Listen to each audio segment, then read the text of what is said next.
Welcome to Boulder City City Council. Madam City Clerk, call the meeting to order and confirmation, please.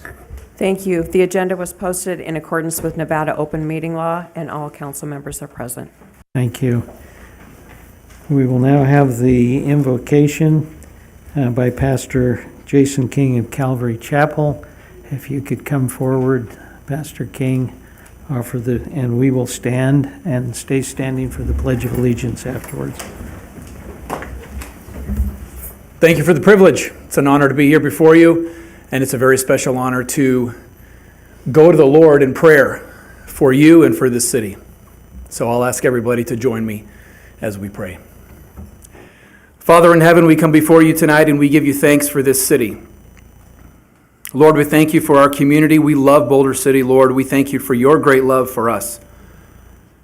We thank you for the rain, Lord.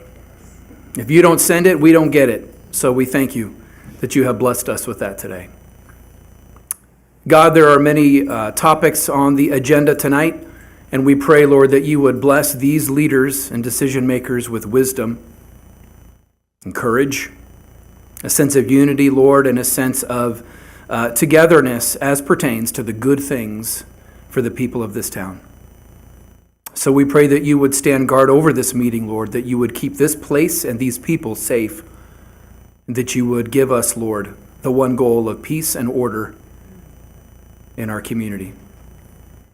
God, I give you thanks for these people that are making decisions.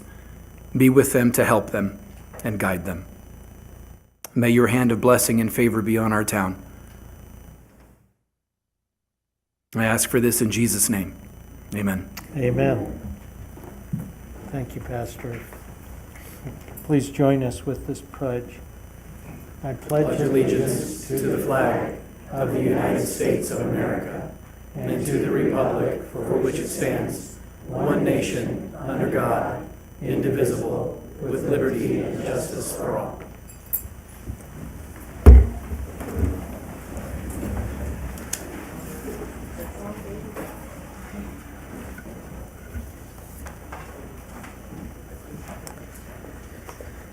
In the way of announcements, yesterday, Mary Beth Clift celebrated her 50th anniversary as a faithful Boulder Dam Credit Union employee.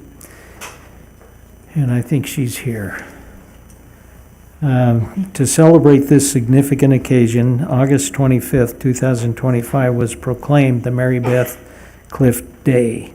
Mary Beth began her career in 1975 as a teller and has spent the decade since embodying the core values of the credit union movement, people helping people. Her legacy is woven into the very fabric of Boulder City, where community truly means something. Thank you, Mary Beth, for your extraordinary 50 years serving the city of Boulder City and our community. And we are going to take this opportunity to get a photo. And please come forward. We're going to come down and join you.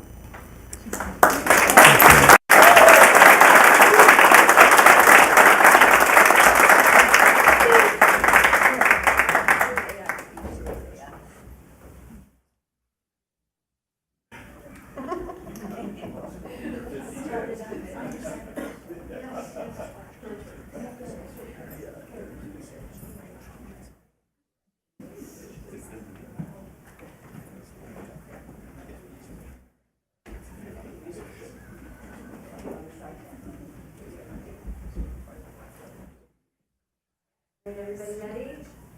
1, 2, 3.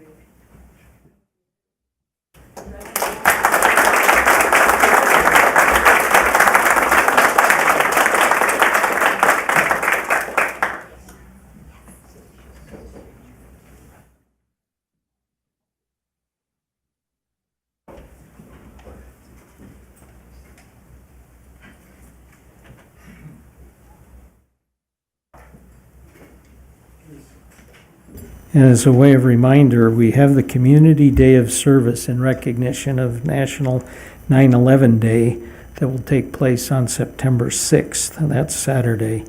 And to sign up to volunteer for Boulder City or Henderson projects, please visit the city website as www.bcbh.org. bcnv.org/day of service. So the cities of Henderson and Boulder City have come together and put up opportunities for us to serve your own choice, what you want to do and how you want to do it, but in memory of those days that were so trying in and around that time. This is an opportunity for all of us to give to our communities, show people our support in the way of a day of service. So that being said, we will now have administration of an oath of office by our new fire chief, Kenneth Morgan. And I suspect somebody's going to do that.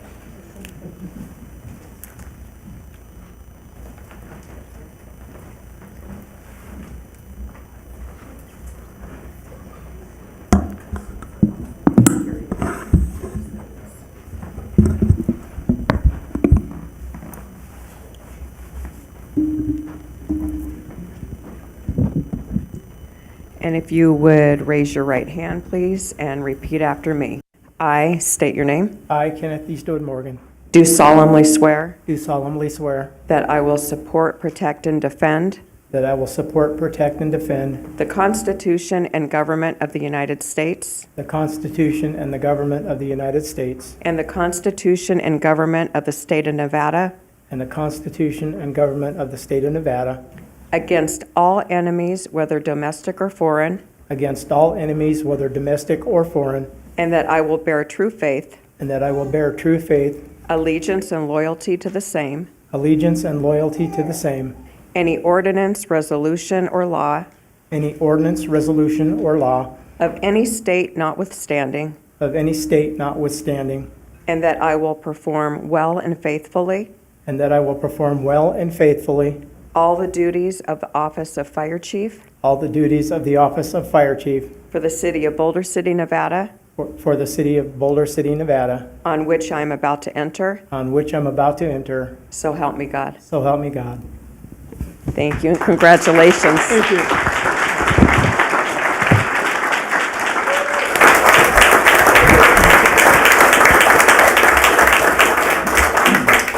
When you're done, just for picture purposes, will you sign your? Now, because I'm the mayor, I can ask everybody who's related to a fireman or firewoman to come up and have their picture taken with us.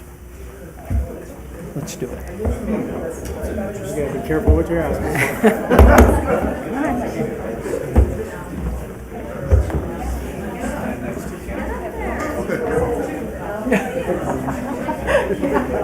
It's going to be a big picture.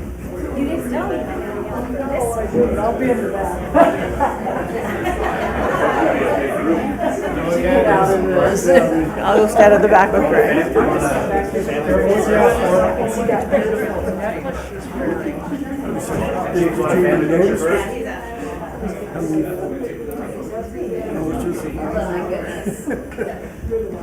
All right, is everybody ready?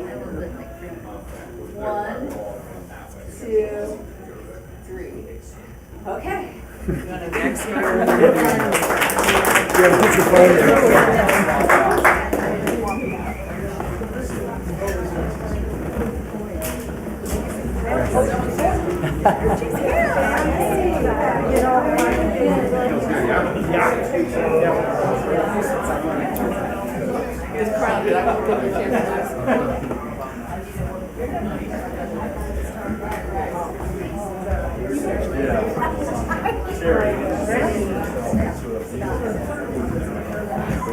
Always in the back.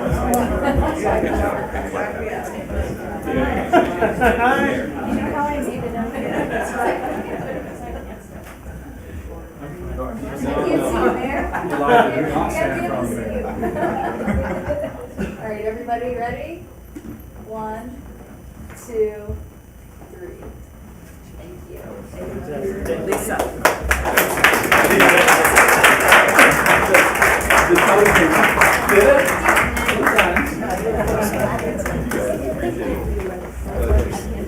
Good. I love that. It means a lot to me too.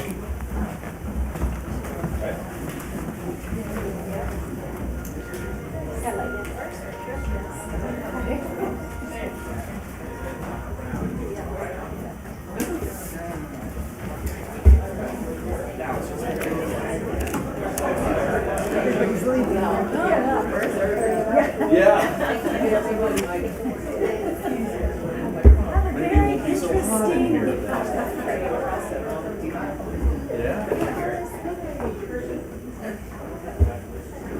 people staying, no, there's, do they want to move forward?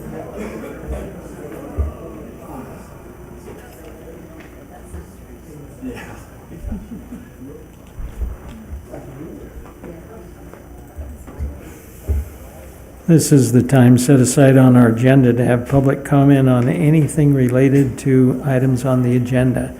So if anybody is here, please come forward, sign in, state your name, and take all of the 3 minutes you're allowed if you'd like. And do we have anyone on the phone call, Madam City Clerk? If you want to, 702-589-9629.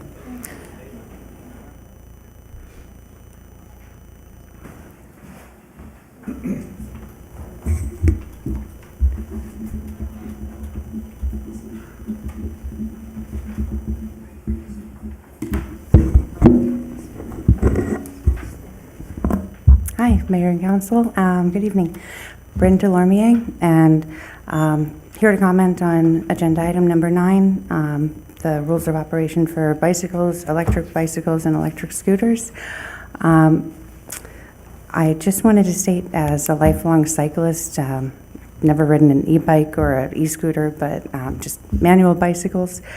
I do have a problem with the bit about riding on sidewalks. That's actually really surprising to me. I'm adamantly against that, just because people have often, like, say, trees on the side of their yards, and, you know, cars backing out of their driveways. You know, it's difficult enough to look for people walking on the sidewalk, walking their dogs. So to have a bicycle or something moving faster than walking speed, I don't feel as safe. I would never, ever ride my bicycle down a sidewalk. I don't think it should be something that we condone here, just for safety reasons. And second, I'm curious, and I haven't read the entire agenda packet, so forgive me, but I'm wondering if there are any statistics on how many accidents we've seen, how many injuries there have been related to e-bikes, e-scooters, and just I'm kind of aware of bicycle accidents and those statistics, but if they're tracking the statistics of these e-things before we mandate on it, because I think you all know how well mandates went over with COVID, and people don't like mandates, so I'm wondering if that's been studied before we go making regulations on it. And if it truly is a problem, or if it's just something that people have been talking about anecdotally. And, you know, I've had my own anecdotal experiences. I have seen kids running rampant. It's new technology, so maybe they're learning, and there needs to be a learning curve. There is a learning curve. Maybe there needs to be education. So one of the things we do with bicycles, we have group bike rides. So, you know, there's bike parties, and a bunch of people go out and, you know, they ride safely, and they kind of check each other. If somebody's doing something that's not legal, the whole group kind of says, hey, don't do that. And additionally, there's retroreflective tape. It's not, I know you have to have lights legally, but retroreflective tape is the shiny tape that allows you to be very visible at night. So it's also a neat way to customize your bike, and it could be a fun thing that maybe Parks and Rec offers up as a way to customize your ride and make it safer to ride at night. So those are my comments. Thank you. Thank you. Anyone else here in the chambers?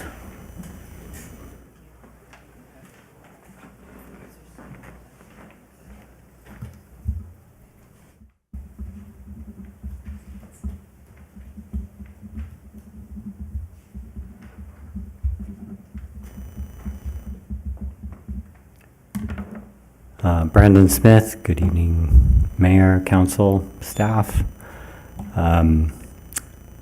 Would like to comment on item number 9 in regards to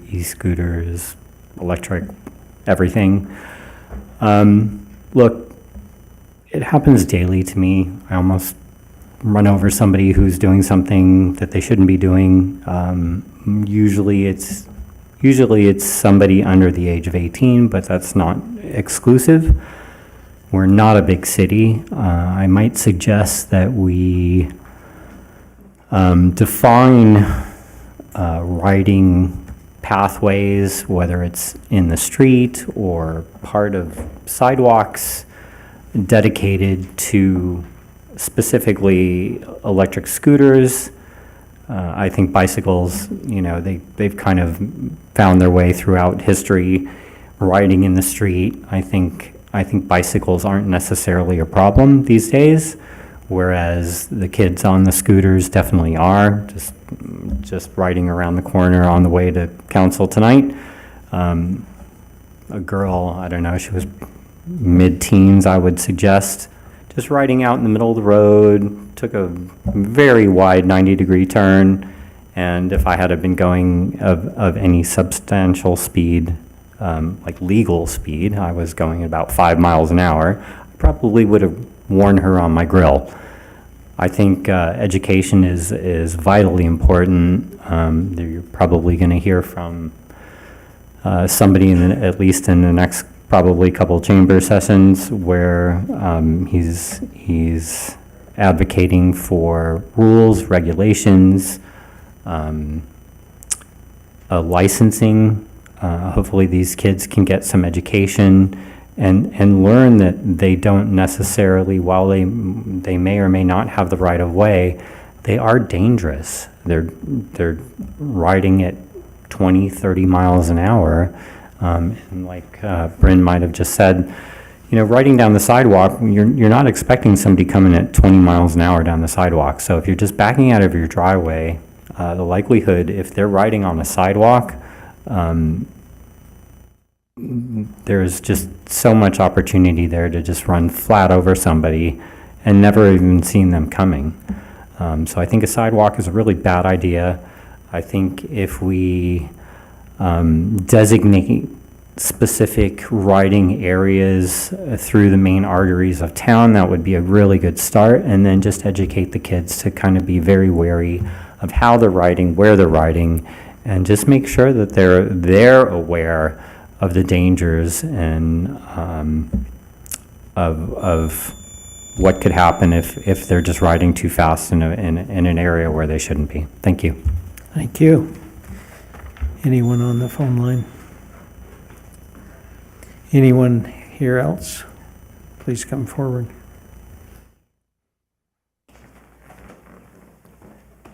Pam Triolo.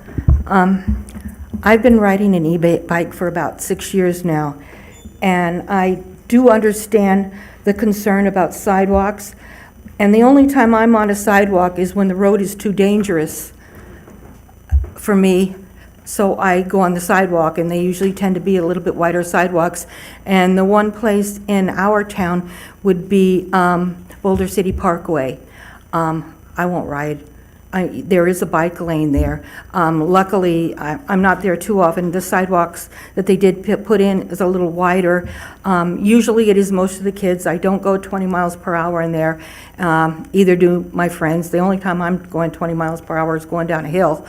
And then I'm still braking. I think a lot of it's education, but I do understand both sides. I just don't want to be penalized because of the people that can't be polite and follow the rules and do those kind of things. Thank you. Thank you. Anyone else like to have public comment at this time? No one on the phone. We'll close public comment and move to our regular agenda. Need approval for the regular agenda? Move to approve. Sarah, second. Moved and seconded. All those in favor say aye. Aye. Any opposed? Unanimous. Thank you. And then for possible action, approval of the consent agenda. I move to approve the consent agenda. Is there a second? Second. All those in favor say aye. Aye. Any opposed? No. Thank you. It's unanimous again. That brings us to our regular agenda. Mr. City Manager.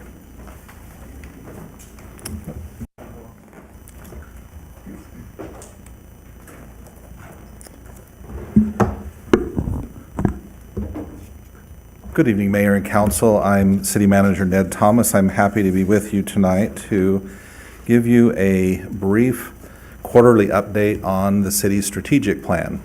And this was an update on the recent work efforts by city departments over the past 3 months related to the city's 2025-2030 strategic plan, which was adopted back in October of 2024. And since adoption of the plan, the end of each quarter like this, the city manager has given a brief report to the council to highlight a few of the projects, programs, and initiatives and outcomes consistent with the city's 7 strategic plan goals. And if I could have the PowerPoint up, the next slide, please, is a listing of those 7 goals. And just as a reminder, the city staff worked with the consultant team from a group called Emergent Method. This was back in 2024. There were multiple workshops over several months to develop these goals with input from the council and the community. And then along with the goals, and then there are strategies. Well, there's an implementation plan within the strategic plan.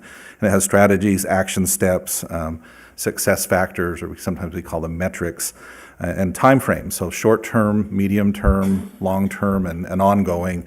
And all of those are in the packet that you have. They're shown in a table format, and it gives you a little bit more detail than what I will give you tonight. For brevity, we could be here all night if we talked about everything in the strategic plan, but for brevity, I'm just going to, as I said, highlight some of the work from the past 3 months. Now, again, this is a quarterly check-in with the recent work undertaken by the council, and we're a little bit limited tonight, but what I would like to suggest, and I was going to wait till the end, but I'll like to suggest that in addition to this type of a quarterly update, it's more of a presentation of me to you.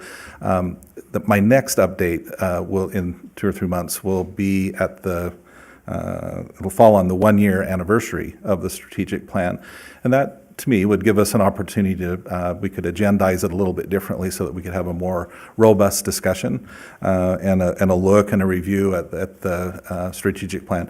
Not to change the plan, as this is a long-term plan, and we want, the strategies and goals I mentioned had some community input. We'd like those would stay in place, but I think as we go along each 6 months or each year, we'd like to have a more, I think it would be helpful to me and to the staff to have a more robust discussion with the council around what we're working. We'll always give you an update on the things that we've worked on in those 3 months, but I think that's a nice milestone or time frame to get a little more direct and have a discussion about that. There may be other priorities that have come up either for staff or the council that we need to have a discussion about. So I'd like to suggest that, but for tonight I'll proceed with the presentation that I have. Let's see. Yeah. So in that, we'll continue the discussion. We have a few months, but by the time we get around to the next quarterly discussion, like to look at, possibly even having a study session with the council on the strategic plan. I think that would be an appropriate time frame to do that. But for tonight, if we can go to the next slide, I'm going to go through each one of those 7 goals, and I'll just highlight a couple of the things. Now, there's, again, more detail in your packet, but for the first one, maintaining a high-quality recreation and tourism offerings. I think this is a very important part of Boulder City. There's for each of the goals, there's a paragraph that describes it in the strategic plan. I won't read all of that, but I thought the first sentence, just as a reminder to everyone, that this goal says that Boulder City is committed to community well-being by maintaining high-quality recreational offerings for both residents and visitors, and establishing the city as a premier recreational destination. So a couple of the things that both this slide and the next slide, I won't go through. I think there are 6 strategies here. I'll touch upon a few things that we've done on 4 of those. The first one, this fall, we are going to begin the turf reduction project at the municipal golf course. We've circulated an RFP. We've received the bids back. The bids were higher than we expected, so our Public Works Department, I understand, is now working with the lowest bidder to see if we can, what we can do to bring that into budget. I think that's a fancy way of saying we're going to reduce the costs a little bit, but we want to do that by maintaining the high quality of the project, and we may look for additional funding sources for that. So that's still a work in progress, but it's a major project that we'll be undertaking. We have undertaken by circulating the RFP, really the first step of that. Another item that we've completed, One Wavelength has completed. We still have to add lights, but we've completed the construction of the pickleball courts at Veterans Park. And that's a significant new recreation facility, very popular with many people these days. And we have secured funding from grant funding from one of our solar partners, or I think it was the battery storage partners, right? Yeah, in the El Dorado Valley to fund the solar lighting. So we're working on the design of that and how that will go into place. So that was a significant accomplishment. And then the third thing here, this isn't necessarily accomplishment. I wanted to point out that I think it's noteworthy that revenue from usage and rental of our city-owned parks and recreation brought in a little over $6.3 million.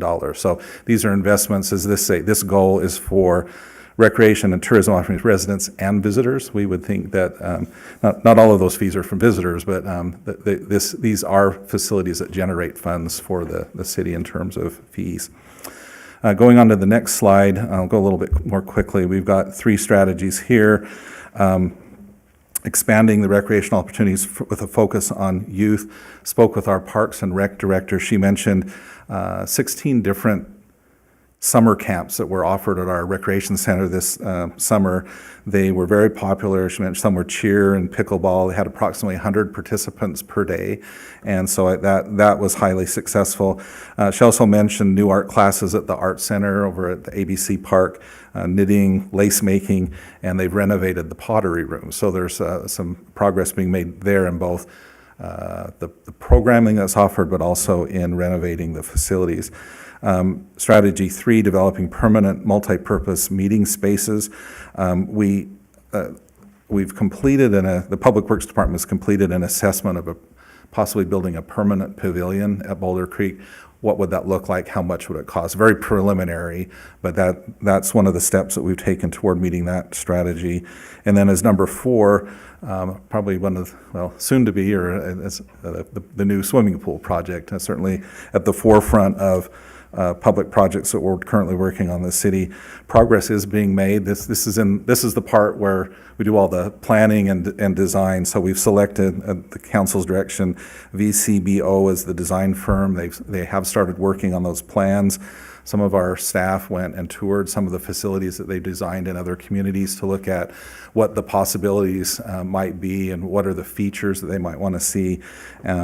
I was told that we're about 2 months away from 30% plans and design, and that means that we can begin the contract with what's called the CMAR, the construction manager at risk. So just to give you a flavor, we're again just at the early stages, but we're moving along on the development of the pool facility.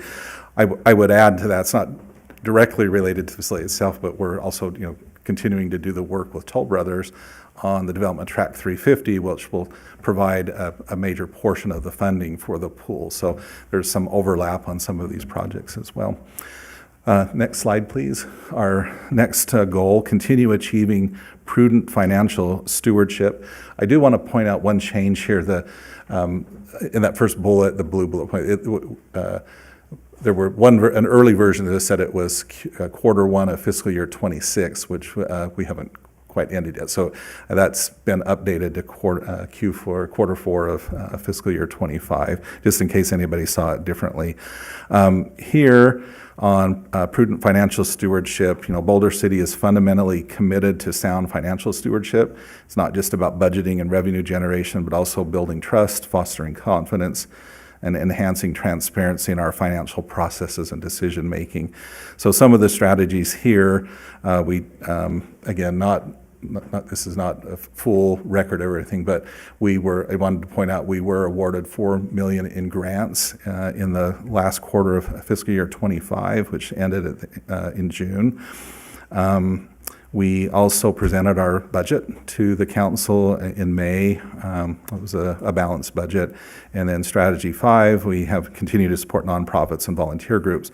The council's approved a little over $700,000 $1,000, and there's, for the coming year, an 11% increase over last year. I know there's one item on your agenda tonight related to CDBG funding for lend-to-hand and emergency aid, just as an example of that type of grant funding. Can we have the next slide, please? This is maintaining community character through growth control ordinance. I added just a thought on here, again, going back to the development of Track 350. We're following and have followed a transparent process in that, continued to have community meetings hosted by the developer, Toll Brothers, and city staff has been there. So I just mentioned that because it's development. To me, it falls under the growth control ordinance, but it's an ongoing process, and you know, the project will be phased based on ability of allotments. We did mention here, it's included in some of the, we'll call it the fine print in the strategic plan. We continue to do surveys of our customers that come to our counter. We've got a little work to do. 78.5% extremely well, which is good, and then 9.9% very well. So we try to do that with both the permitting and I think we do it for inspections too, and I think everyone in the city at the bottom of their email has a button that you can press to do the how were you served. So this is specific to permitting functions. I know there are other efforts underway within the Community Development Department to address permitting and to make that more accessible to the customers, and we'll look at other ways of improving customer service. And then just, this is a smaller thing, but it's something that pretty much every business and residents in the city will use. We've added an online payment feature for utility billing to make that a little more easier. Of course, we still have the window here at City Hall where you can come down and pay your bill, but that online payment feature will be much more convenient for people. Next slide, please. Our next goal, maintaining dependable and reliable infrastructure. Not mentioned here, but I'll get to in a minute. The strategy one, prioritizing the use of RDA funds in business thoroughfares, the completion of the 12 kV project along Nevada Way. So this is over in the district, a little west of, between the gateway to the city and then over to Wyoming. But the RDA funding was used for that, and it was to increase the power capacity in that area so that it can support the businesses. And we hope that will be a catalyst for bringing new businesses in. I know RDA funds, were last meeting, the council approved funds for other businesses that will be locating in that area. And what I was thinking here on, well, this isn't necessarily RDA funds, but when we talk about maintaining dependable and reliable infrastructure, every day when I drive into Boulder City, I'm on Nevada Way, and we're all excited to see the progress that's being made and the new sidewalks going in, and soon, I think next week, or maybe this week, they'll start on pavement. So that project has been fun to watch, and that's, again, the idea of dependable and reliable infrastructure. We appreciate the patience of the businesses and the customers while that construction is ongoing. I believe the contractor's done a pretty good job in trying to maintain that. I don't know if you've noticed that there are signs around it. They're directing people to the other parking areas, and we tried to put a little fun into it by adding signs that say, hey, get a little exercise, get your steps in, and they've actually measured that, how many steps it is from each parking lot. I passed one when I was walking back from the Muni Court today, and I thought that's kind of a fun way of, I don't know, making a construction project a little more interesting. So the next slide, please. This one has to do with, do I have the app? Health and public safety. No. Public health and accessible. Oh, sorry, got mixed up on my slides here. I wanted to mention here, we continue to meet with the accessibility group. I actually had a meeting with them today, and we talked about a couple, some of the members were here earlier. So we continue to work with them on items related to public safety upgrades at City Hall. We'll soon have another project underway over here at the employee parking to make this door a little more ADA compliant. We've completed projects over at Elm and Buchanan. Certainly the projects over on Nevada Way, there's some, that was all a significant component of that was accessibility. So we work with this group kind of as a sounding board. I'm committed to meet with them on a quarterly basis and just hear from them on different projects that the city is working on and different projects. So that continues on. Next slide, please. This is for public safety, high levels of public safety.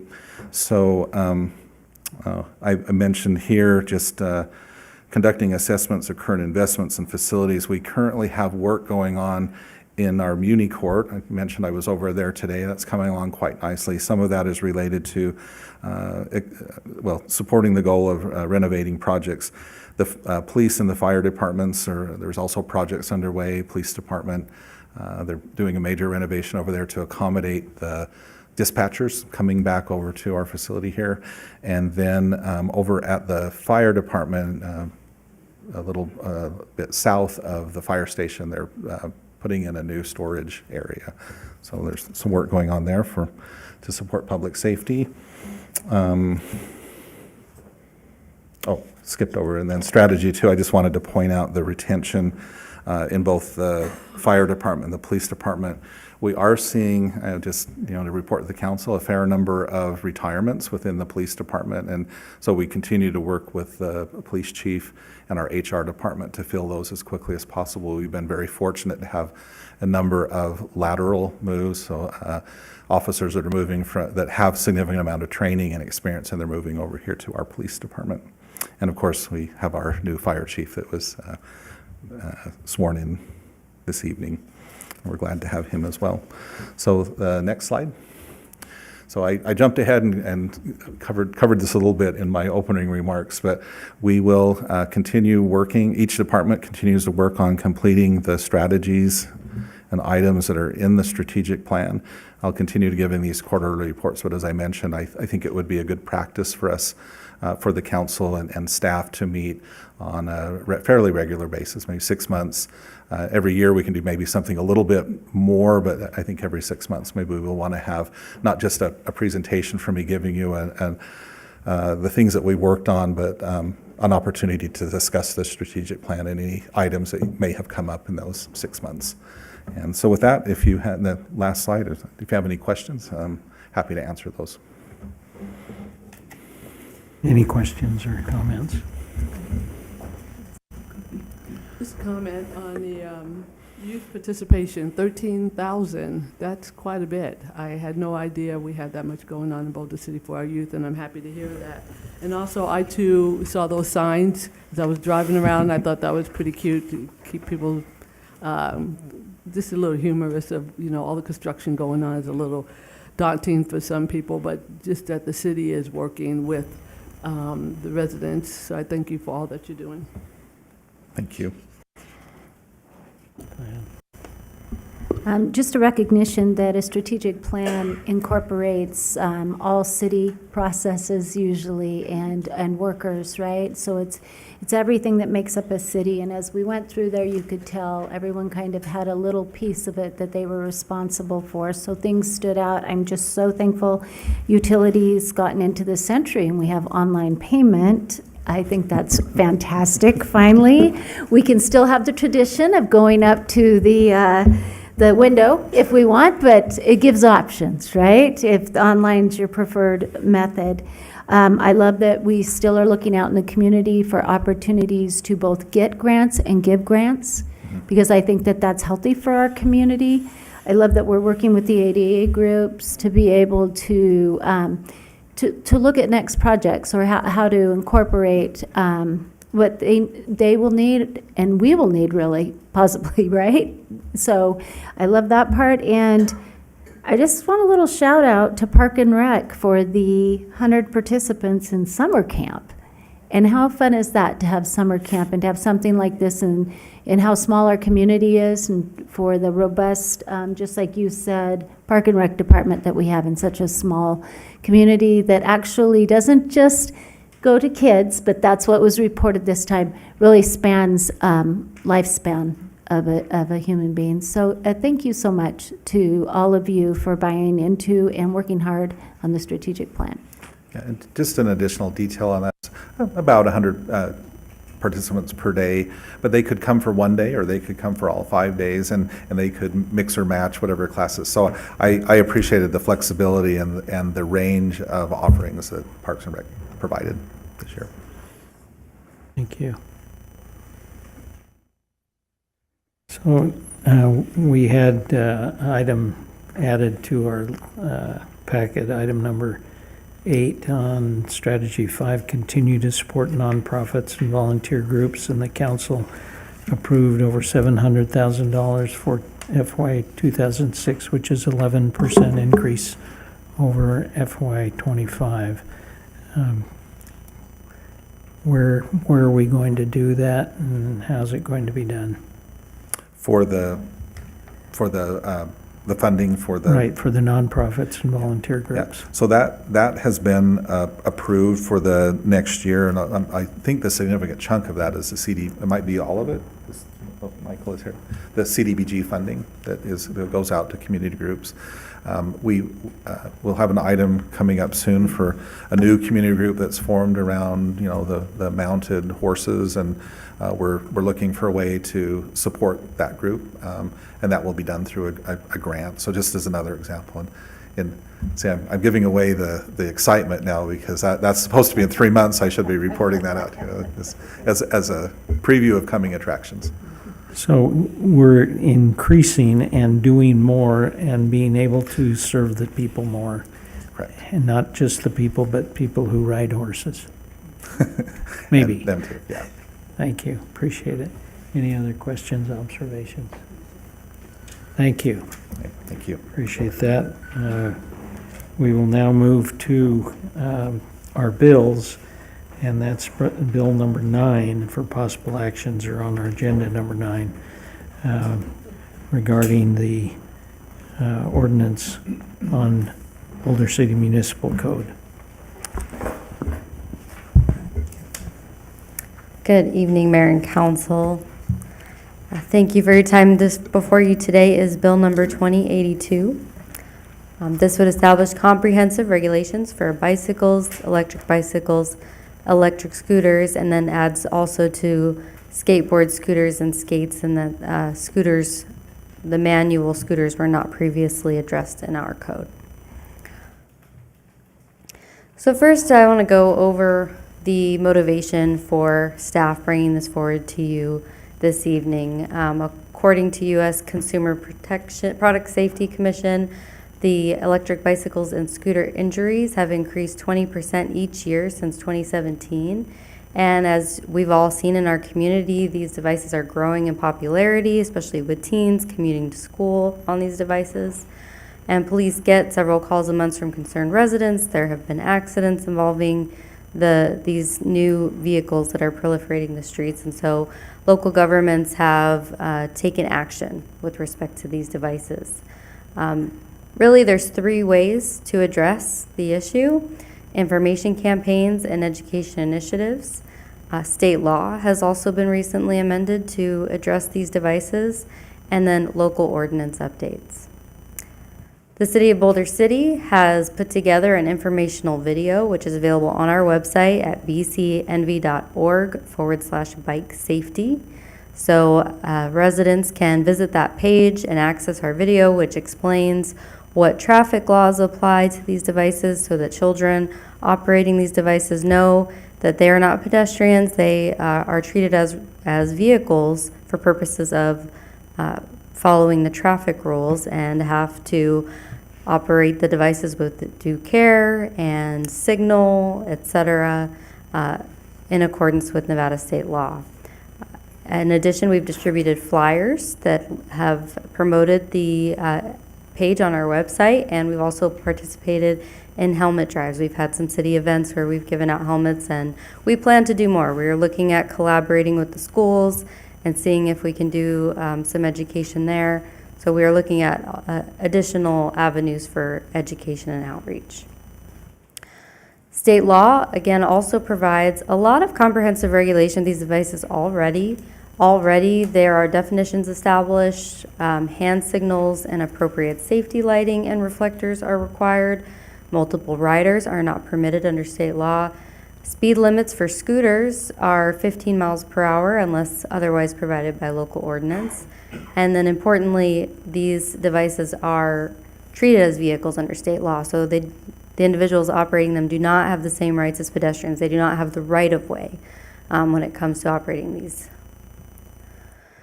The cities of Las Vegas, Henderson, and Clark County have recently adopted additional regulations that go beyond state law for bicycles, e-bikes, and e-scooters. And now the city staff is bringing forward this ordinance to address those gaps that is modeled based upon those other jurisdictions. This brief overview of Bill number 2082, we add definitions for bicycles, e-bikes, e-scooters, roller skates, scooters, and skateboards. These definitions are taken from state law. It establishes a speed limit of 15 miles per hour for all devices operating on the sidewalk, no matter what it is. Prohibits the riding of motorized forms of transportation, including e-bikes, scooters, upon any recreational facility in city parks, such as grass, fields, playgrounds, recreational courts, etc. And I want to point your attention to a handout you have in front of you. There is an amendment there, and that is, we found that subsections 2 and the former subsection 8 of 1072 were a bit duplicative and confusing, and so we reworded it to eliminate subsection 2 and just address everything in subsection, which is the new subsection 7, to address the motorized forms of transportation within city parks and on recreational facilities. So they can be on the sidewalks, they can be on trails. We're not trying to eliminate their ability to operate within our parks. They shouldn't be in the grass. They shouldn't be on playgrounds or on pickleball courts or basketball courts. So that's the proposal before you today. That would clarify that any motorized form of transportation, including e-bikes and e-scooters, are not permitted on the recreational facilities. And then it would also require a helmet at all times for minors for riding bicycles, e-bikes, and electric scooters. It recommends, but does not require, that a bicycle rider, e-bike rider, or electric scooter rider use the designated path for bicycles when such a path has been provided just adjacent to a roadway. So we want to encourage that, but not require it. A lot of young kids ride these devices as well, so that can be risky. Bill number 2282 also prohibits the parking of electric bicycles and electric scooters in a manner that obstructs pedestrian or road traffic. Again, it adds the non-motorized scooters to our code, which were previously not there, and prohibits their use on roadways. So similar to a skateboard or roller skates now, those types of devices are not allowed to be operated on roadways. They have to be used on sidewalks or other appropriate places, and their status is the same as a pedestrian. So an individual operating a skateboard or a non-motorized scooter approaching a crosswalk would have the right of way on these non-motorized types of toy vehicle devices. We already in our code prohibited operating the bicycles or in a commercial district or in the business district, like our downtown area, but we made this a little bit more clear, and this applies to the prohibition is that the bicycles, e-bikes, and e-scooters, and as well as the scooters and skateboards, cannot be ridden along the sidewalks that are contiguous and adjacent to the accesses of the buildings in a commercial building. So if there's doorways and gateways where individuals, patrons are traversing in and out of the business, a person riding a bike or scooter simply would have to dismount and walk their device on the sidewalk. They simply just couldn't ride it. Fines are proposed by staff as civil traffic infractions at $150 for the first violation, $250 for the second, and $600 for the third. And then the bill also clarifies that the parents are financially responsible for tickets given to minors. The definitions for e-bikes are taken from state law. This is this class 1 has a top speed of 20 miles per hour, and the motor doesn't engage unless the user pedals the bike.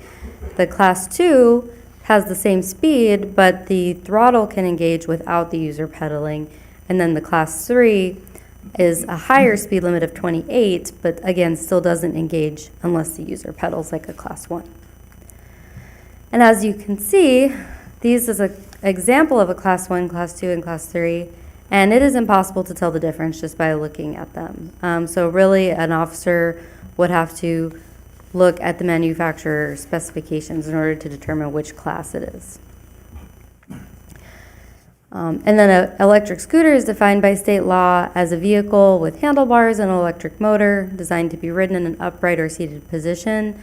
They cannot weigh more than 100 pounds without a rider and must have a maximum speed not more than 20 miles per hour. And the electric scooter does not include, we added those designed for use by individuals with disabilities.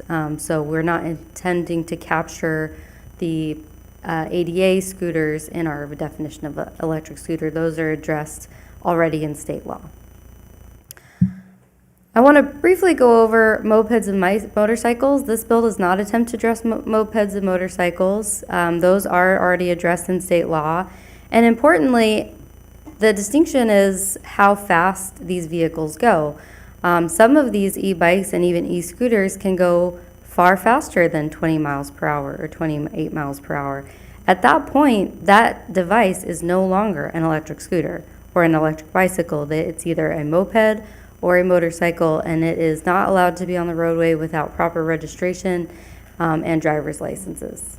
So again, this bill does not address those, nor does it allow those to operate on sidewalks. Those are not really considered for purposes of the law an e-scooter or e-bike. They're mopeds or motorcycles.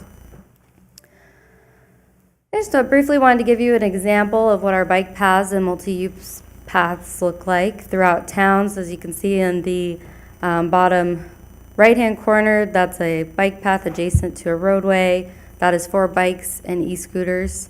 And then you have a multi-use path in the bottom, that was the bottom left corner. In the bottom right corner, you have a multi-use path that is for pedestrians, bicyclists, scooter operators, etc. So that's, again, adjacent to that designated bicycle path, you have the multi-use path, which is for everybody. And to compare how our proposed ordinance is with the City of Las Vegas and Clark County's recently passed ordinances, we're very similar. The speed limit is a little bit different. Las Vegas and Clark County had a lot of opposition from commuters and individuals who use e-bikes for their jobs and felt it was more appropriate to limit the speed limits to neighborhoods and or community parks. Whereas we're proposing 15 miles per hour everywhere. As you know, we're a uniquely situated jurisdiction. We're laid out a lot different than the larger municipalities, so we did feel it was appropriate for staff to propose it everywhere. But within the bill, the city manager, in conjunction with the chief of police or traffic, or with the city engineer, can do a traffic study, and if a lower or higher speed limit is justified, we can enact a sign that, or erect a sign that would establish that lower or higher speed limit for that area. So that's within our ability too. It's just the general rule would be 15. Again, and then the civil fines are on par with what the other jurisdictions are imposing, with the exception of Las Vegas, which is a little bit lower than our proposal of 600 at the third. Theirs is 500. Finally, these jurisdictions did require helmets for minors. Ours goes a little bit further in that we'd require helmets for minors for regular bicycles in addition to e-bikes and e-scooters, whereas the other jurisdictions, it's only required for the e-bikes and e-scooters. And then Henderson's ordinance is a little bit different. It only applies to the parks and trails, generally prohibits motorized vehicles in parks and trails, but those pedal assist e-bicycles are permitted. And then provides a 15-mile-per-hour speed limit, but again, only on parks and trails. And with that, I'm available for any questions. There may be some. What happens after first, second, and third? What do we do? The third and subsequent violations are at the higher fine. Okay, so anything fourth and fifth would be at $600 each. Correct. Okay, thank you. Mm-hmm.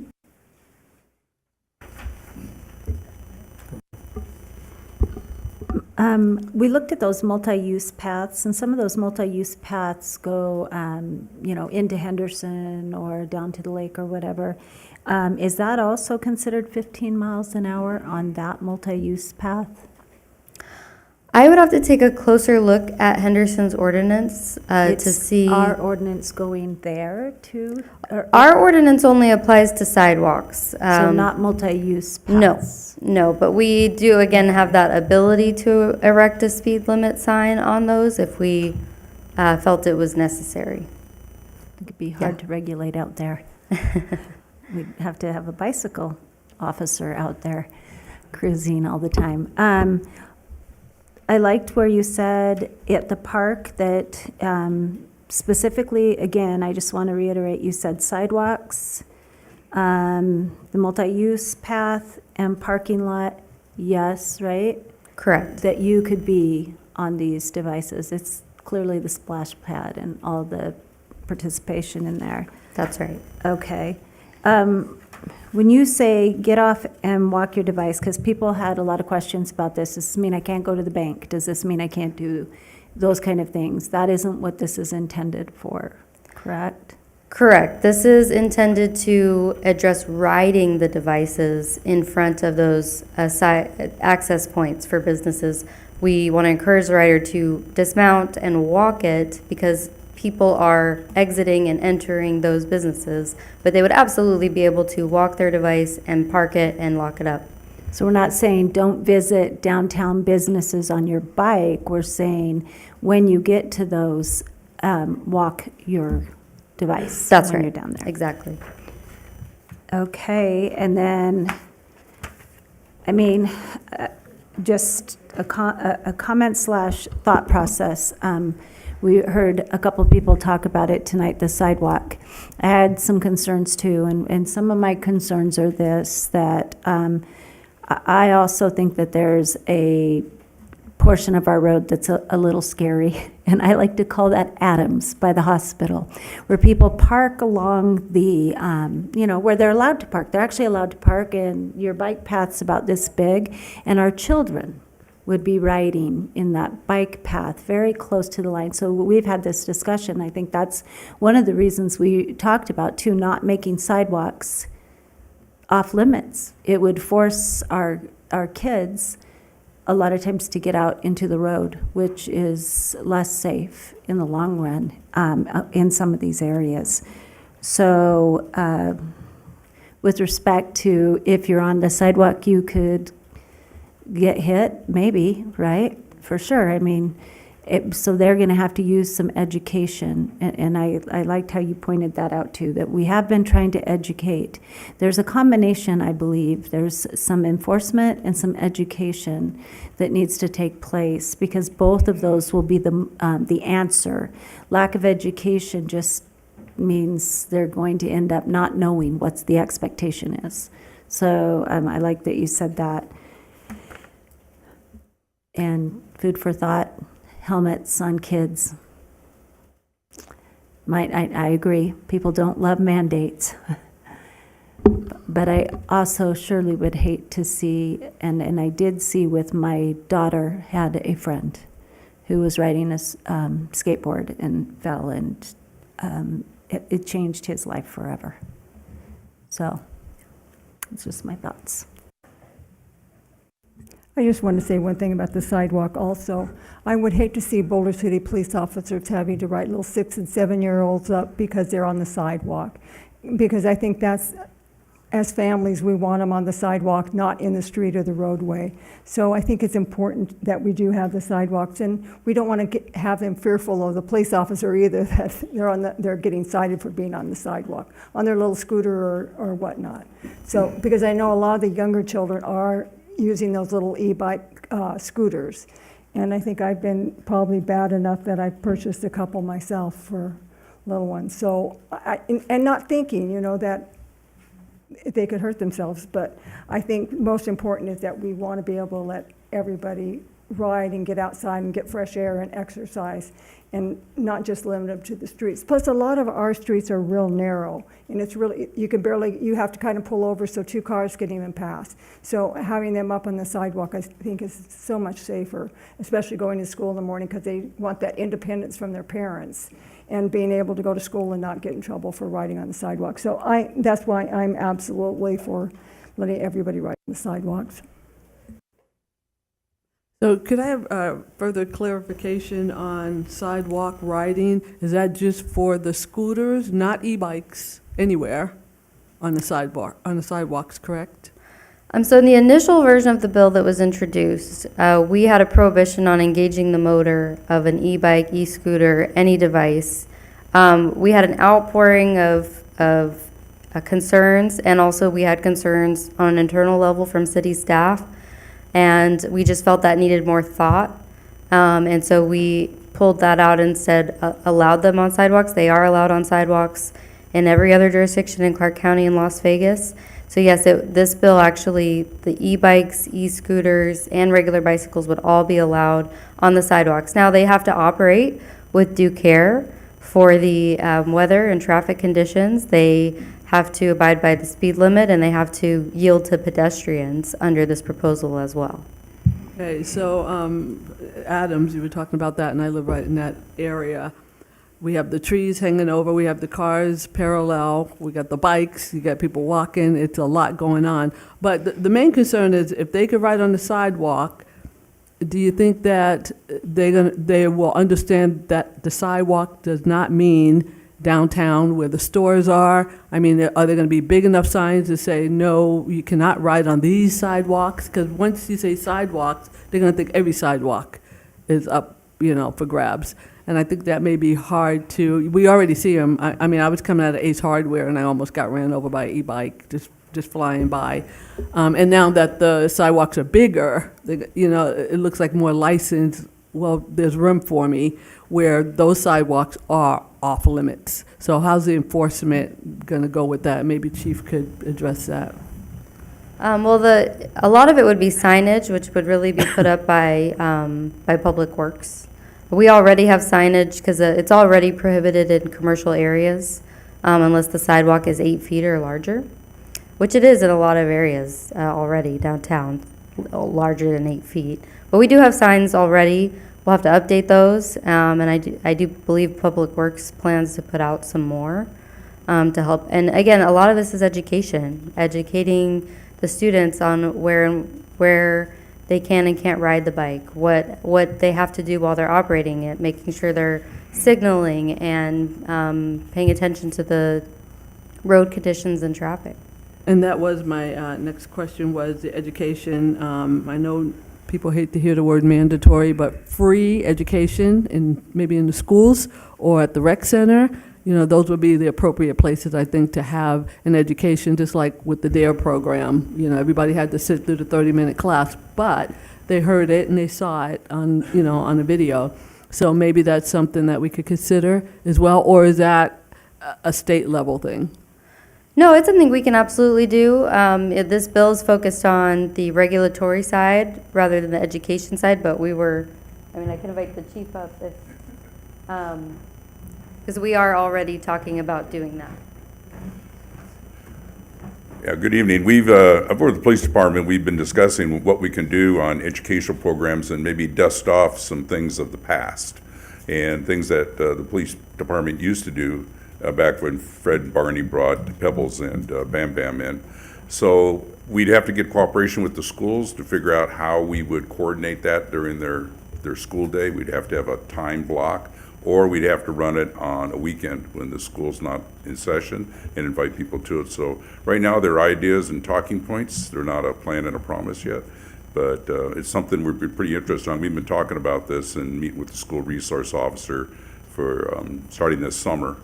And we just had a regional meeting about this with all the departments in the school district in Las Vegas on Wednesday, looking at a coordinated effort for traffic maintenance and for all the problems they're having with students getting hit with cars around the valley. And this was factored into that, so we're trying to do a coordinated program on all this. So I think we'll get support from the superintendent on trying to do things like this in our schools.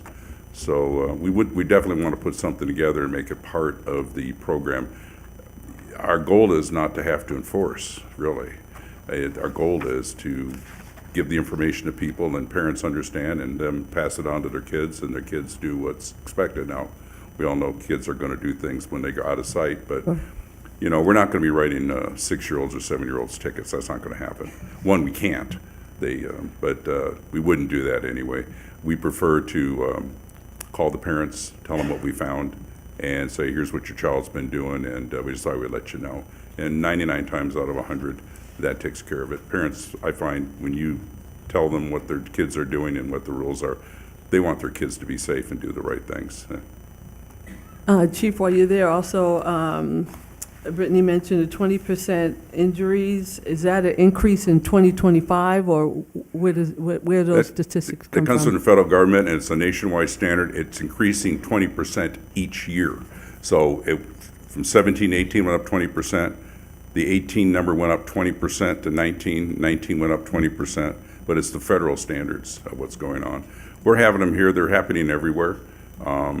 We're having kids running into sides of cars because they can't control these basically They vehicles. get away from them. And some of the ones that they're riding are not bicycles. They are electric motorcycles that were manufactured for off-road use only, and they'll go up to 60 miles an hour.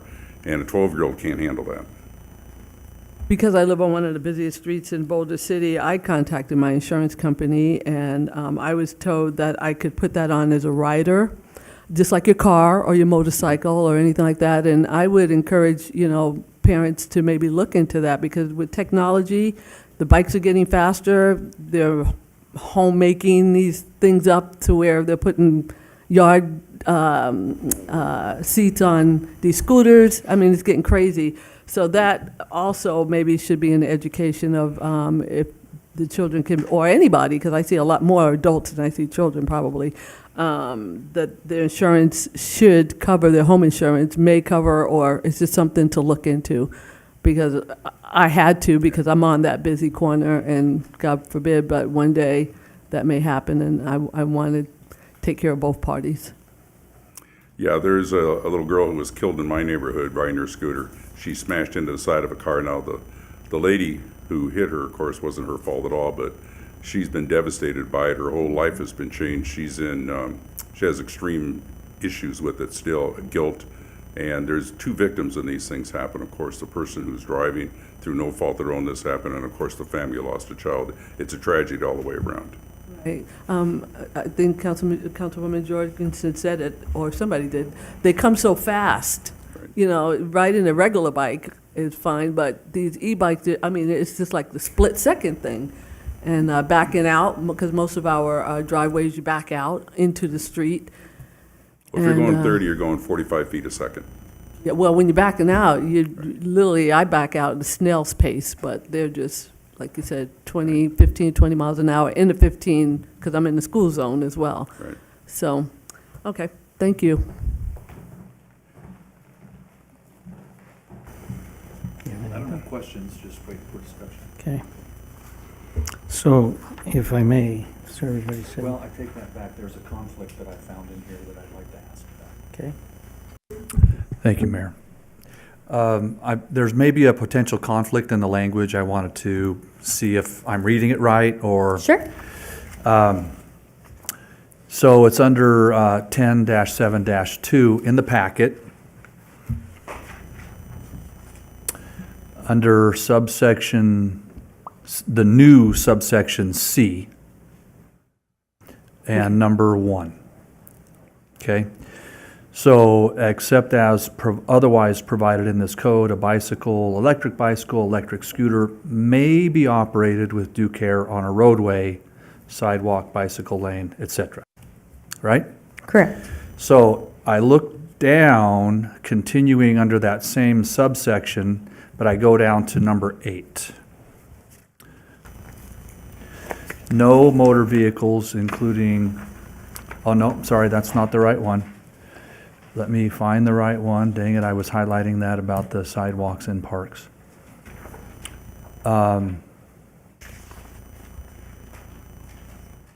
So up above, it said you can't operate a scooter on, or you may operate the scooter on the roadway, right?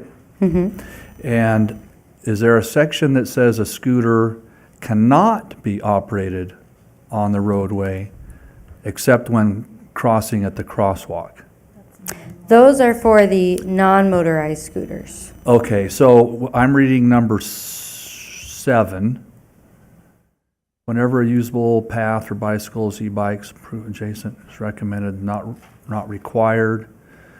Okay, that's not the one I'm looking for. So, Yeah, I think you're looking for section 1073.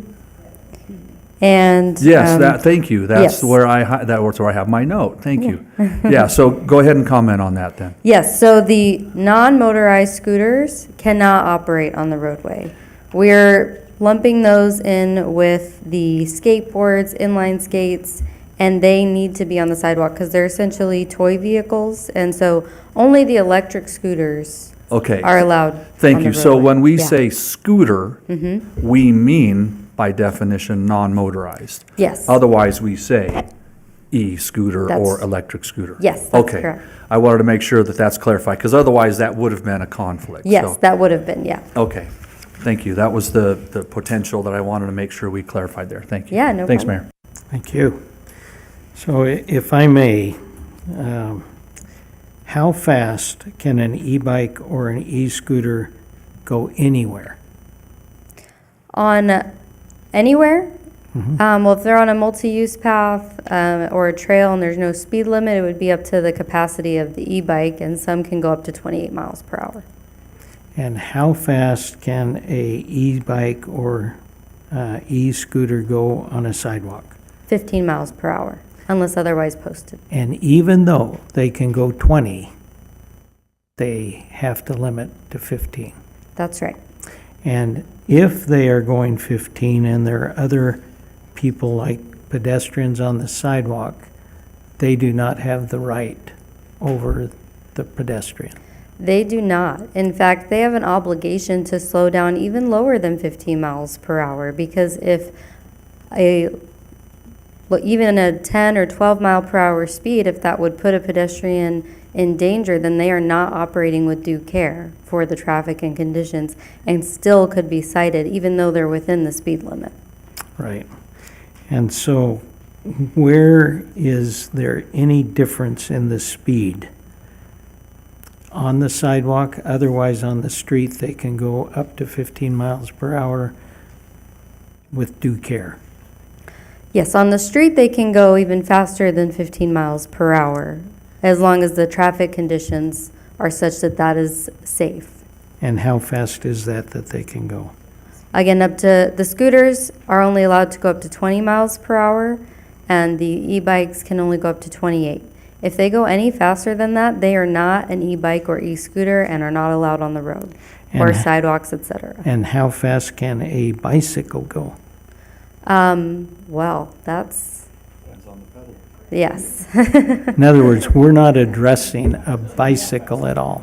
Other than the 15 mile per hour speed limit on sidewalks, bicycles don't have, it's all human powered. So I imagine if they're going downhill, and they could probably get going pretty fast. So if someone, hypothetically, if someone takes off their motor from an e-scooter, e-bike, can they go faster than 20 miles an hour on the road? You mean if they were just if they are just human pedaling? Right. If there was downhill and they've got enough speed, it's possible, I'm sure. So the hypothetical situation is I took my motor off and I was going at so fast. They still can't go over 15 miles an hour on a sidewalk. That's right. Okay. And then helmets, everyone under 18 is going to wear a helmet. Bicycle, e-bike, e-scooter, e-anything. Correct, under this proposal. And lights, Lights are required by state law. for whom? For bicycles, I believe scooters have that as well. I have the state laws right here. But for bicycles, they have to have specific types of lighting, they have to have reflectors, etc. So all of the e-bikes, e-scooters have to have lights. They're also required on e-scooters. Yes, they have to have the lamp, they have to have reflectors, etc. And a Okay. brake. Brakes are important. And bicycles have to have that same kind of thing as well. Correct. Okay. Any other questions or comments? No questions. Somebody want to make a motion and then we can have discussion? I, You want to, go ahead. I thought we were going to go to discussion, so I was saving. I just wanted to encourage everybody with this one. The most important part of this bill for me is the helmet, because so many of our little kids are crashing and you get concussions, and sometimes parents don't even know they have had a concussion, and you have several concussions, and then especially with boys, because I had 3 boys, they're kind of rowdy, and they go and play football and basketball and hit their heads again. And so I think it's so important just to protect these little brains of these kids, because as young boys, as I understand it, the front part of their brain doesn't develop as fast, so therefore they don't think as well, and they want to just have fun. Do I have that correct? Oh, well, I'm sitting right here, so I don't know if I want to go there. But anyways, for me, the most important part is getting helmets on these kids and letting everybody still enjoy their bikes and do almost everything we've always done with them, but just a little safer and slow the kids down and get helmets on their heads. So that's, for me, that's why this is so important. And I think the fire department is still giving out helmets. I don't want to speak for them, but I believe, yes, they still have helmets that they're giving away. Yeah, my understanding is they do. Should this pass, there may be a run On helmets. on those helmets. Any other comments? In passing, would that mean that the education part would be put in there, or is that just up for discussion after it passes? Well, it's really separate and apart from this bill. This bill is to give the city the tools that we need to address the gaps in state law to keep kids in bicycle and e-bike, really everyone safe. The education is the second piece that the city is actively working on. If this bill passes, we're going to need to also have an education campaign to notify the residents Absolutely. of the change. I mean, we're not expecting to just start ticketing people for not wearing a helmet without letting them know the law had changed. And so we do plan on doing an information campaign if this bill passes today on the regulations. Thank you. And we're working on amendment to Bill 2082. That's correct. So we're asking that the bill be passed with the amendment before you. Okay. And any other questions on what is in that amendment and what people have a problem with? I'm ready for a motion, and then we can have discussion. Make a motion to approve 2082. And I'll second that Moved with and- the amendment. Moved and seconded to approve amendment to Bill 2082 as put in as amendment number 9 that we have before us. Discussion.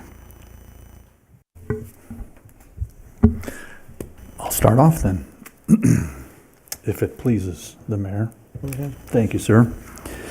I think it's important that we, as we've talked a lot about the intent, we're not considering an ordinance just for one age group or one category of riders or ability or age. This by nature needs to apply to all abilities, methods of riding, styles of use, what have you. And, you know, it becomes evident after we see human behavior with the increase of technology or the change of social norms that sometimes aren't consistent with courtesy to other people or to safety. And I think that those things prompt us to visit this today. I don't think any of us want to just make new laws, to give controls to individuals. It's not meant to limit. It's meant to help us maintain a safe and courteous interaction within our community. And I would hope that all of us have the agenda of doing what's best for Boulder City and its residents. And so I think we find ourselves under this circumstance for those reasons. And you know, there's a lot of times that I might be opposed to certain mandated laws and other things, but I think these are appropriate for our time and our technology. So that said, thank you for all of our staff who've worked on this over the many months. I appreciate it. So I've got a handful of things I'd like to go down. I appreciate, Mayor, that you were asking about what can be done on the road. The introductory, well, not introductory, but the first paragraph, A, under 10.7.2, talks about if you're on the road, you have to abide by the rules of the road. No matter what kind of vehicle you're on, if it's allowed on the road, you follow the rules of the road, including speed limits, right? And sign, you know, turning left or right according to the DMV and NRS regulations that were given. I think that it's important to note that there is no requirement anywhere that you have to ride on a sidewalk. The only thing is, if you're in a park and you're going to be riding, you can't leave the sidewalk because we don't want you on the grass, we don't want you on the recreational equipment. So if you don't want to ride on the sidewalk in the park, don't go to the park. But nothing else anywhere says you have to ride on a sidewalk. I do have a concern, though, on the multi-use paths, River Mountain Trail accepted, because I agree with you, that's really uncontrollable for speed. And there is a variety of skill level and people from all over the valley that ride on that River Mountain Trail, and people that are very proficient at pedaling.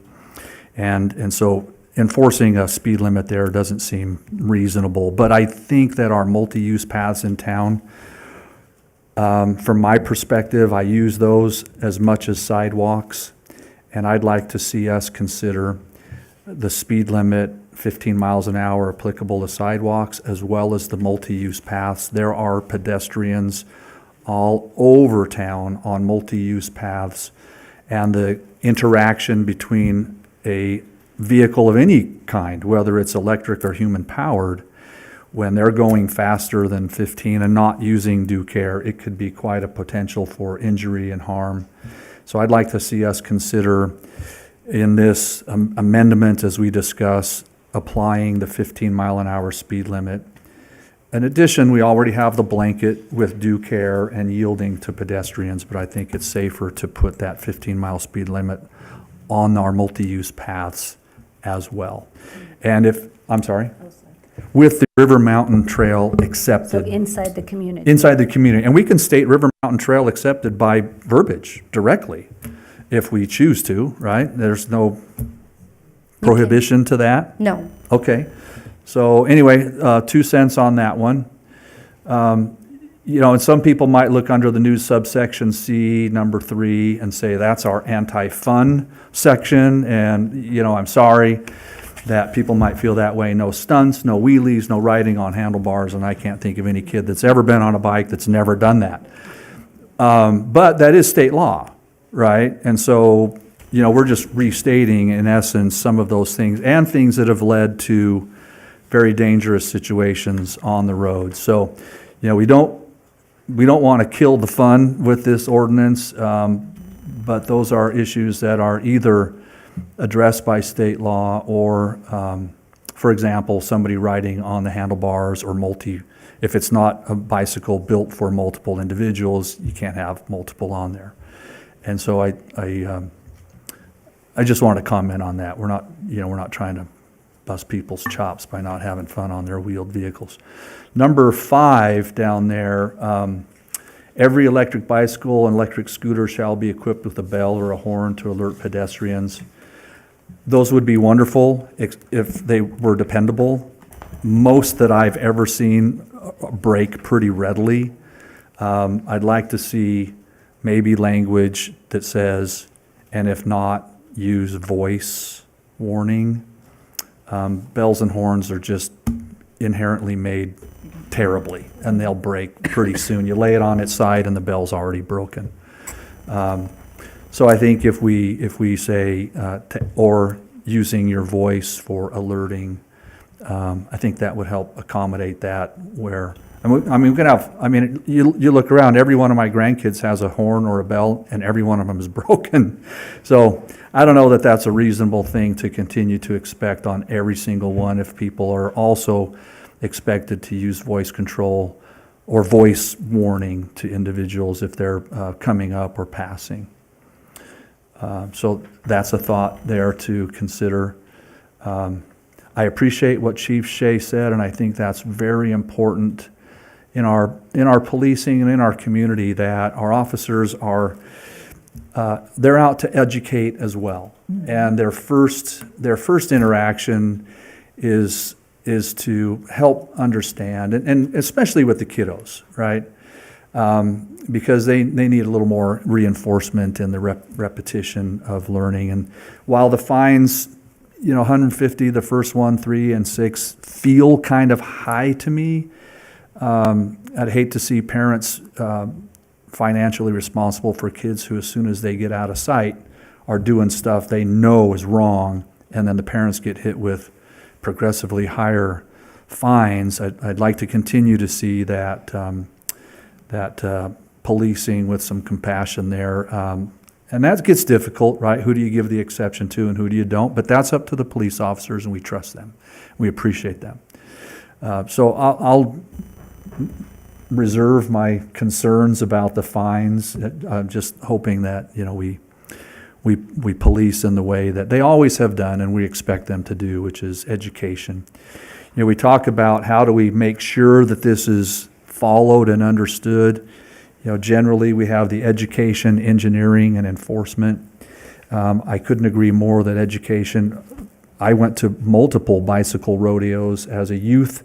That seemed to be very popular. I don't know why those have kind of died off in these later years as we progress into the newer century. But I'd love to see that. Engineering, I think, would be the signage around town at various places, sidewalks, on the multi-use paths, wherever we can. There's really not much other engineering we could do. And then if enforcement becomes necessary, then so be it. I did check with the police chief to make sure that if somebody does wander off the sidewalk in a park and they're on the grass destroying property, that could be a substantial cost to the city for repair or replacement or whatever, what have you. There are other destruction of property ordinances that can be enacted in those cases. So I appreciate that. We don't get even higher with the fines. I think when we look over the hill, the behaviors of destroying the parks by those vehicles has become rampant, and I hope that we never get there, but we also have additional ordinances that the officers can use to make sure that there's proper restitution and fines and citations that go there. So really the crux of the two things are the speed limit on the multi-use paths, exempting the River Mountain Trail, so that we could have safer pedestrian use, and then adding the voice control to the bells and horns, because typically those aren't going to last very long. So those are the only other two things I'd like to see us consider in adjusting this. Thank you. So if I can clarify, is it really state law we have to have a bell or a horn? No, that's not state law. That's proposed in this ordinance. Okay. I will say in subsection 6, the or I'm sorry, subsection 5 of the amended version, you'll see the individual does have the obligation to give an audible signal before overtaking and passing a pedestrian, already in there. Which subsection are we looking at The here? last sentence in number 5, C5. C5. In the amendment that you have on your desk there. In the Oh, thank you. in the packet, it's subsection 6. Yeah, okay. So which would be any of the above? Yeah, so you could just Okay. strike subsection, the subsection that has to do with the bell and horn, if you don't feel that that's necessary to require. Okay, yeah. So I'll adjust my comment there that I think subsection 5 in the amendment that we have covers that concern, and so I don't mind removal of that. And they can use whatever means they have, whether they do have a bell that works or a horn or just call out. So, was your proposal to replace the 5 we have in the packet with this 5 on the amendment, or to add? Yeah, so the amendment removes subsection 2 altogether, so then the numbering just moves up. Okay, fair Yeah. enough. Then that covers it. Thanks, Yeah. Brittany. Okay, go ahead.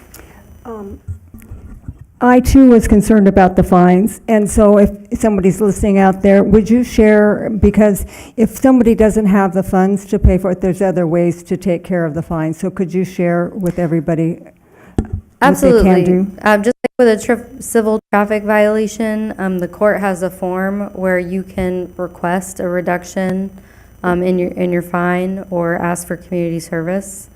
You can also request a hearing to contest it all together. The court can do that. They can reduce the fine. They can order community service instead. Yeah. Thank you. Mm-hmm. So are these misdemeanors? No, these are civil infractions. Okay, so the civil infraction has that same appeal process. Yes, well, it's a little bit different. So the civil infraction, the onus is on the person to request a hearing or request a reduction. There's not an automatic hearing that gets scheduled like in the criminal process. So if the person doesn't request that hearing, then they would just owe the fine. So they do have an obligation within 90 days to make that request to the court, and it says that on the ticket that they get. Go ahead. When we say the River Mountain Loop, what does that include? Call me naive a little bit. What Maybe does Brittany that? could I give don't us know a- that, is Julie here?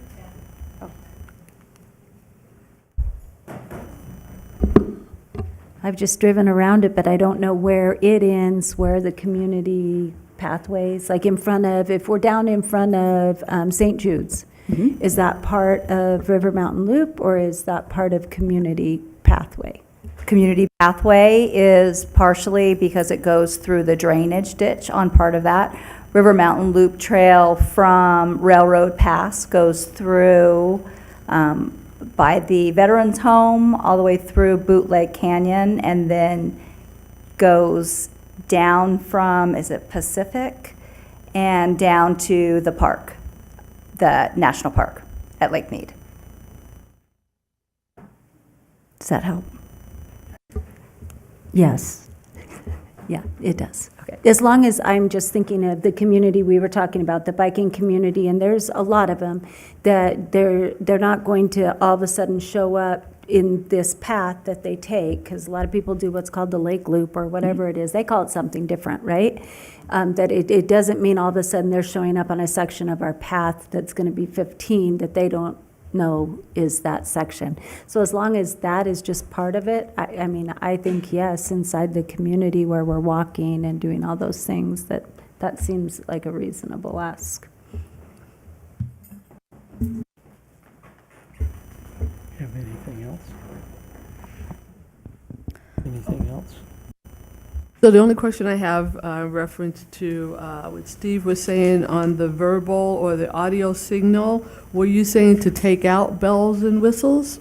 Or Actually, the amendment on number 5 just covers it. entirely. So basically, because of the amendment, you can strike my comments about the okay. bells and the Okay, horns. okay. Yeah, thank you. The more, bells and whistles they have, the better. And I do like, I just saw it for the first time, on 7E, rider emerging from alley or driveway, because that's what I'm most concerned with on my block anyway. Now, I don't know if it's talking about the e-bike or the driver. Shall yield, the last sentence, shall yield the right of way to all vehicles approaching on said roadway. So they have to yield to me. It is the bike. Yeah, so the operator of the bicycle has the obligation to yield to pedestrians and yield to the vehicals. Okay, on the so we're roadway. both watching out for each other, is my Yeah. point. I didn't see that before. It sounded like it was all one-sided, that the driver is 100% responsible of making sure they see everything around them, but it's that engaging, both of us are engaging Yes. and watching. So good sentence right there. Thank you. So we have proposed amendment to exempt River Mountain Trail. And is that the only thing that, And add multi-use path to the 15-mile speed limit with the sidewalk. And I would remind council there is a motion and a second on the floor, Right. so it would be Councilman Walton made the motion. So are you amending your motion to? Based on the conclusion of the discussion, I So will do you- amend it. Yeah, thank you. So do you accept your own amendment? Well, unless there's others. No, you. I do, yes. Okay. Yes or no? Yes. Does the person who seconded accept the amendment? The person that seconded does accept the amendment. Okay. Now is there discussion? All those in favor say aye. Aye. Aye. All those opposed say nay. It's unanimous. Thank you. Thank you. Thank you all.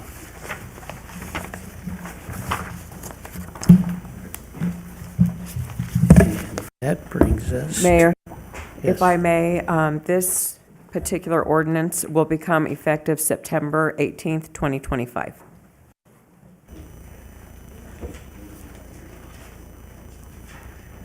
And it will probably be published somewhere. It will be. It'll be published in the Las Vegas Review-Journal, on the city's website, and on our bulletin board. All right, thank you. That brings us to, go ahead. Item 10, here again, thank you, Mayor and Council. Before you is consideration of Bill 2083. This bill would repeal Title II, Chapter 9 of the Municipal Code, which is the Administrative Services Department, and replace it with the Deputy City Manager position under the City Manager. In 2019, this ordinance was created, the department was created and was overseen by the Administrative Services Director. The Administrative Services Director retired in 2024, and in 2024, the City Council approved the consolidation of that position into the Deputy City Manager position, and the city is currently in the process of recruiting a Deputy City Manager, so this change would bring the code into compliance with previous City Council direction. Questions, comments? Oh, do you have one? Go. No, I was going to move to Oh. approve 2083. I'll second. Somebody moved I did. and somebody seconded. Any discussion? All those in favor say aye. Aye. Aye. Nobody opposed, unanimous, thank you. And that brings us to number 11 on our agenda. Mr. Armentrout. Thank you, Mayor. I'm Brock Armstrong, your contracts and real estate manager. Okay. I'm Brock Armentrout, your contracts and real estate manager. This is for item 11, consideration of bill number 2084, consenting to the partial assignment of lease agreement 18-1808B and approving agreement number 18-1808C-1 between the City of Boulder City and Boulder Solar 4 LLC, and approving agreement number 18-1808C-2, the First Amendment to lease agreement 18-1808B between the City of Boulder City and Silver Peak Solar. This is for property located at 17449 Highway US 95 South. And the purpose of this is to bifurcate the lease with Silver Peak so that they can assign the undeveloped portion of their lease to Boulder Solar Power 4. Back in 2022, Silver Peak Solar did lease 67 acres and change from the city to develop a battery energy storage system project. They built on the initial 29 acres of the project, and they're currently in operation. And they decided, as they're right under the lease, to assign the undeveloped portion to a sister entity, which would be Boulder Solar Power 4. So that's why we're splitting the lease into two parts, a 29-acre and a 38-acre parcel. In the end, instead of receiving one check for rent, we're going to receive two checks for the same amount of rent. But this allows them to move forward, and all parties are happy. Questions? No, I move to approve bill number 2084. I'll second that. Moved and seconded, discussion. All those in favor say aye. Aye. Any opposed? Thank you, it's unanimous. That brings us to number 12.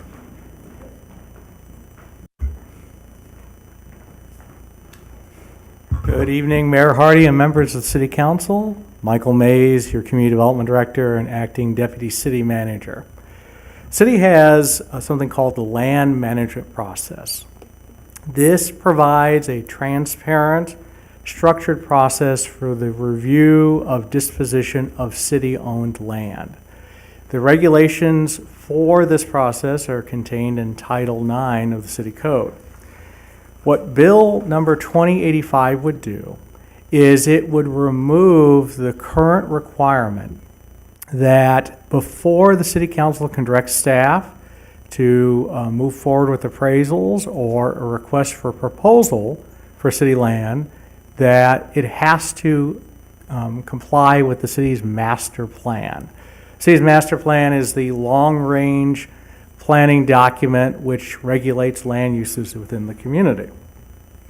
Staff feels that because the land management process is really the first step in the consideration of disposition of city land, that requiring the land to be in compliance with the master plan before appraisal, before reviewing potential responses to an RP is premature. You know, one of the other considerations is that state law limits the number of times that a city can amend the master plan each year. It's up to 4 times. So this would create additional amendments to the master plan that may make it more difficult for the city to consider other changes to the land management plan. And so bill number 2085 would just remove that requirement that the master plan has to be in conformance before appraisal and RFP. And with that, I can answer any questions. Any questions? Your motion? Move to approve. Right, I just missed the bill number here. 2085. 2085. Is there a second? Second. Moved and seconded. Any discussion? All those in favor say aye. Aye. Any opposed, say nay. Thank you, unanimous. That brings us to regular business. Number 13 is public hearing on CDBG applications for a public service fund request. So community development block grant funds are a vital tool that the city utilizes to help support those in need within the community. The city has an agreement with the county in which the county provides to the city 3% of the total community development block grant funding they receive from the housing and urban development. And with these funds, the city is obligated to utilize annually 85% of those funds for capital projects. And in this case, as you can see in the staff report, that is identified for fiscal year 24-25 to go to the senior center because they are undertaking several capital improvements, including addressing roof and other improvements to the facility. The remaining 15% can go to public service projects, and for many, many years, the city has partnered with Emergency Aid and Lend a Hand to disperse those funds to those two agencies.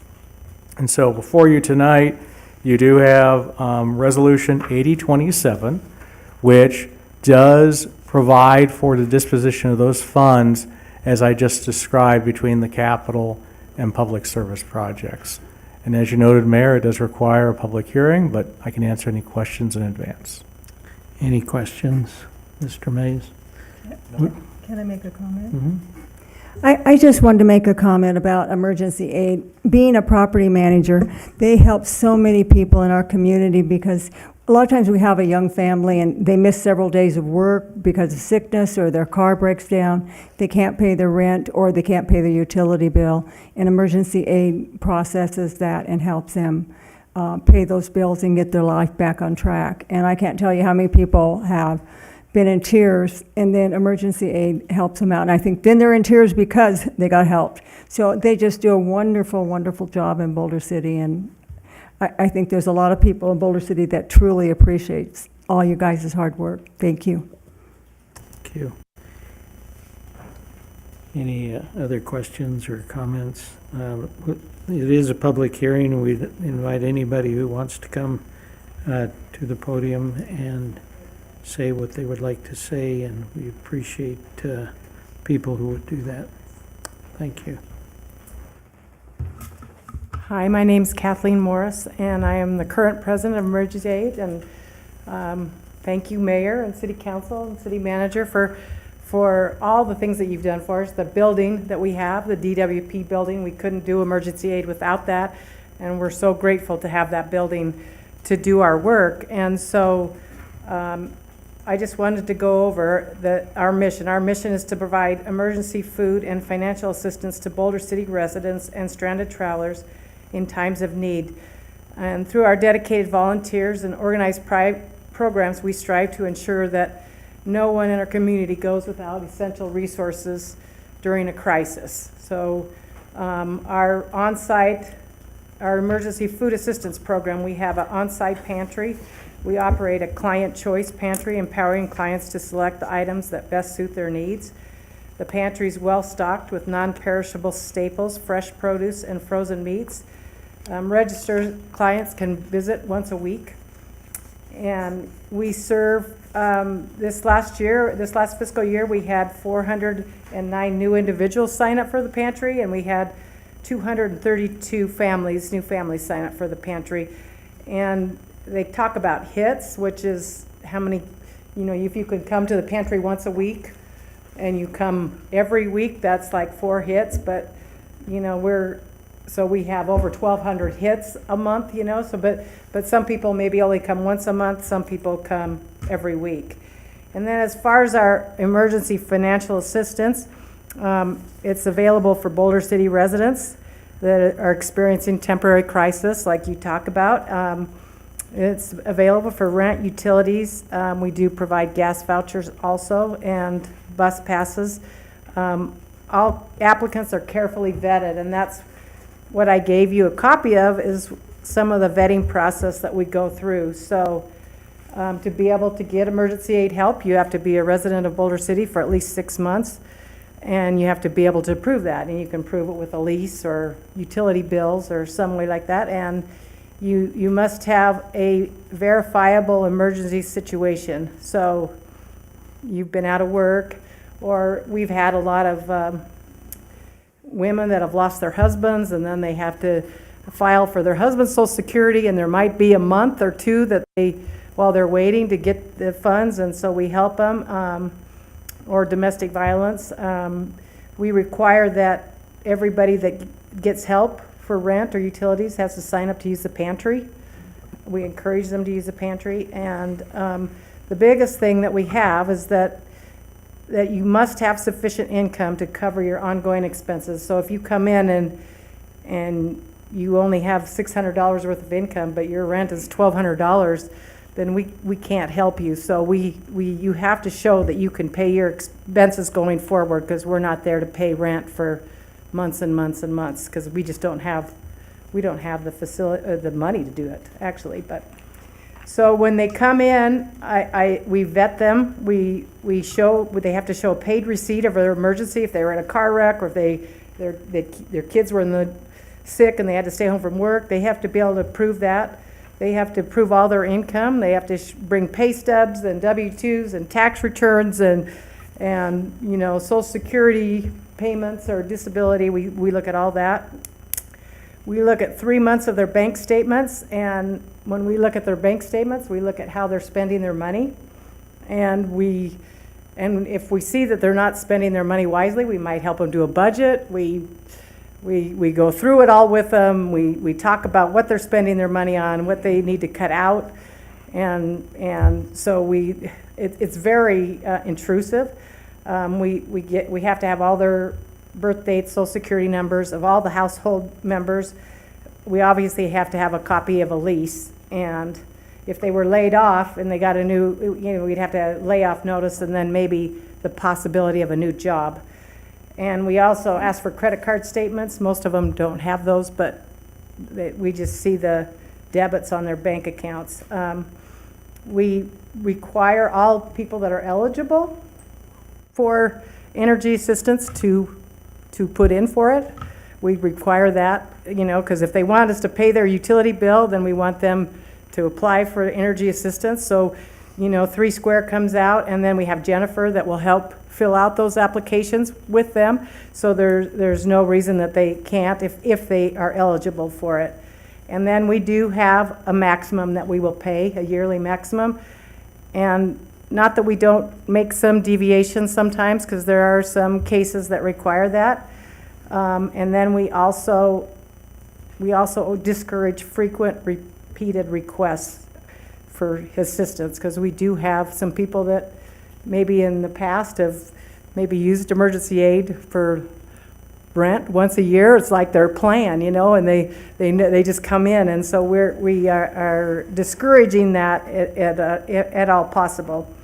So we also provide assistance to stranded travelers, and I mean stranded travelers that are truly traveling through Boulder City, because we have people come out on the bus and they're like, I'm a stranded traveler, and, you know, can you send me to California? And you know, they just came from Vegas and they're not stranded here in Boulder City, and we don't help them. But we have helped quite a few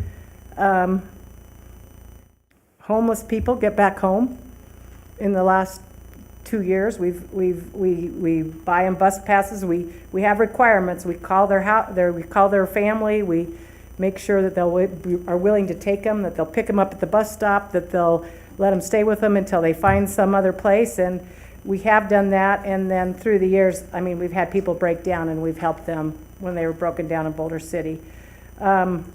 We also do, you know, special events, seasonal. So we just got through with back to school. We helped 162 kids this year with back to school supplies, and we're getting ready to, you know, in the next couple months to get ready for the Christmas program. And we do provide bikes, or when we provide a bike, we provide helmets. But I'm going to have to check into the scooter, the e-scooters, because I don't know if we provided helmets for all of those. I'm going to have to check that. So I just want a couple other things. We have 42 consistent volunteers that are there every week. And because of our special things like the back to school and the Christmas, I mean, we have over 70 or more volunteers that help with these special events. We have one part-time paid employee. He gets paid under $20,000 a year. It is not me. I'm not a paid employee. So, and in the last fiscal year, volunteers donated over 8,000 hours and drove more than 2,000 miles. And so we are committed to delivering compassionate, timely aid to those facing hardship in Boulder City. And through the ongoing efforts of our volunteer staff and supporters, we continue to be vital resource for individuals and families. So just a couple other things. 83% of all of our money, all of our donations, and all of our grants go to the clients. So only 17% goes to our paid employee and Cox and our audit, and so 83% of our money goes right back into our city. So we are so grateful for all the help that the city provides, and for the building, And I appreciate all of you and everything you do. So I guess I should sign this, huh? That's it for me. Whoops. Anyone else Any like to questions? come forward? So it just strikes me the dignity in lifting people towards that self-reliance is such a wonderful thing you do. We appreciate it. Thank you. Sir, go ahead. Good evening, Mayor, City Council, and staff. My name is Kevin Abbott. I'm the Executive Director for Linda Hand of Boulder City. I've been with Linda Hand for just about 16 months now. When I started, we had about 183 clients in our program, a long wait list to get services because of the lack of volunteers and the lack of really dedication to support those folks in a more meaningful way. Since my tenure, we've expanded our services from 9 a.m. to 5 p.m. We've increased our volunteer base and also the number of participants in our program. So we had 183, as I said. We're about 600 now. That's about a 200% increase. For services, there's no wait list for seniors needing services. As a reminder, what we do is we provide no-cost medical transportation for seniors to Boulder City and surrounding areas like Las Vegas, Henderson, and so forth. We also provide in-home services for folks that require those services. So think of it as a respite care light, a little bit of housekeeping, meal prep, things of that nature. We also loan out free medical, durable medical equipment for our seniors and also for any citizen in Boulder City. We're blessed with the amount of DME equipment we receive on a daily basis. We have overflow at this juncture. We provide it to our other social service providers that need those equipment. So it's really a blessing to know that we're providing services to Boulder City and people know that we're open for business and we're forward-facing for the future. I will tell you that we have at least 1 or 2 seniors signing up a day in our services. So we're Monday through Friday, 9 to 5, and we're looking for more volunteers to serve that mission. The dollars that the city has honored us with ensures that we're able to expand our mission, provide sustainability supports for those folks. And I want to say, just as an invite, for this Thursday, we're having a volunteer mixer from 4 to 6 p.m. at our Linda Hand building at 801 Adams Boulevard, Cottage 3, right there across from the library. Pop in for 15 minutes and learn about our services and learn how the dollars that you folks have awarded us with the grant dollars, you'll see the impact and what we're able to do. There's a lot of folks to serve, and we want to be there to serve them. So thank you for that. I want to talk to you about the specific dollar award for the community grant. It'll support our operations manager, about 20% of her salary. It'll support her. Her name is Andrea Dempsey. She's our operations manager. Her role is to ensure that volunteers are recruited, trained, and scheduled to provide no-cost transportation to medical appointments, grocery shopping, and other essential trips.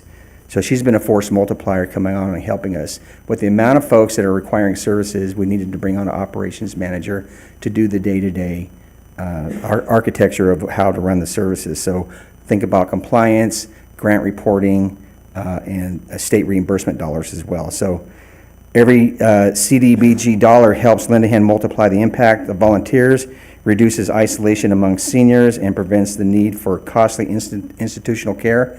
I would encourage you to come visit us, take a tour, and see what we do. We would love to have you. We're deeply grateful for the partnership that the city has provided to us and continue to provide for Linda Hand of Boulder City. With that, I'll take any questions that the council, the mayor, or the staff have. Any questions? So, anyone else would like to come forward? Thank you. Thank you, Mr. Abbott. With that, I will close the public hearing. In fair disclosure, we had an event in my family, and it's all true what he said. So thank you and thank them. Appreciate it. Michael? So we're just looking for consideration on Resolution 8027. Mayor, I'll move to approve Resolution 8027. There a second? I'll second that. Moved and seconded. Any discussion? Couple comments. Okay. I'll defer to council. He deferred. Well, just hearing during public comment to have both of services that are provided in Boulder City come up, I think that's eye-opening for probably, I hope, a number of people at what's really happening. 8,000 hours of volunteer for Boulder aid. That's amazing with 42 consistent volunteers. Sounds like Lend a Hand needs some consistent volunteers too. So if you find yourself in a position and you don't know where to go, you don't have to go far. We have opportunities to serve right here. It's such a unique to Boulder City thing to have nonprofit organizations for a community this size to allow us to age in place a little bit more with dignity, right? And help. My own mother in the last year has pretty much lost all of her sight. And I don't know what would happen if my dad could not currently drive her to, except that I would probably say, well, I would do it. But if I wasn't here, that would happen. So I can see where this fills that need, and I'm so impressed. Also, I encourage people to not just volunteer, but take their monies and put it towards these good organizations that help right in our community, keep people from being hungry, from being homeless, from aging in place with dignity. And so I'm going to start to cry. So thank you. That's all. Thank you. Any other questions? I thank Lend a Hand and Emergency Aid for all that you do. You know, some people are just one check away from homelessness. And when there's avenues to go to, which as good neighbors, we should have avenues, and you guys seem like you're going above and beyond that. I appreciate it. I love the fact that you're teaching how to fish rather than giving fish. You know, it's always good to keep people accountable for their side of living. So thank you for that. Also, I love the fact that you said 3 squares. Boy, they're everywhere. And you're getting assistance from them too. But I'd like to echo what Sherry said about giving when the time comes around, because there's a lot of emergencies that happen around the nation, around the world, and they're always asking for money. And sometimes people overlook just our neighborhoods, just what we need right here. So I encourage all, to maybe make a yearly donation to one or the other facilities, because you never know when you may be in that position. Look at the fires in California. You just never know. So thank you for what you do for our residents here in Boulder City. Thank you. Amen to all that. I think that brings us, we need a motion for resolution number 8027. We have a motion and a second, I believe. Yeah, we have both. We just have to vote. All those in favor, say aye. Aye. Aye. Any opposed? It's unanimous. Thank you. And that brings us to city manager's report. Thank you, Mayor. There's nothing unusual in the claims report for this month. Or the other one, the financial report. There's 2 there. Sounds good. That brings us to public comment. Anybody who wants to come up and make public comment, make this meeting last even longer, they're welcome to come.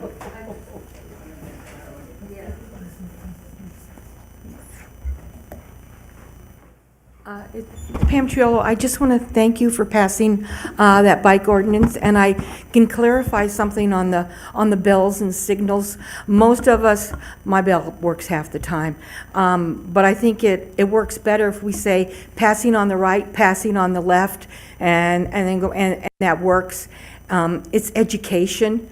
I also think parents need to be educated.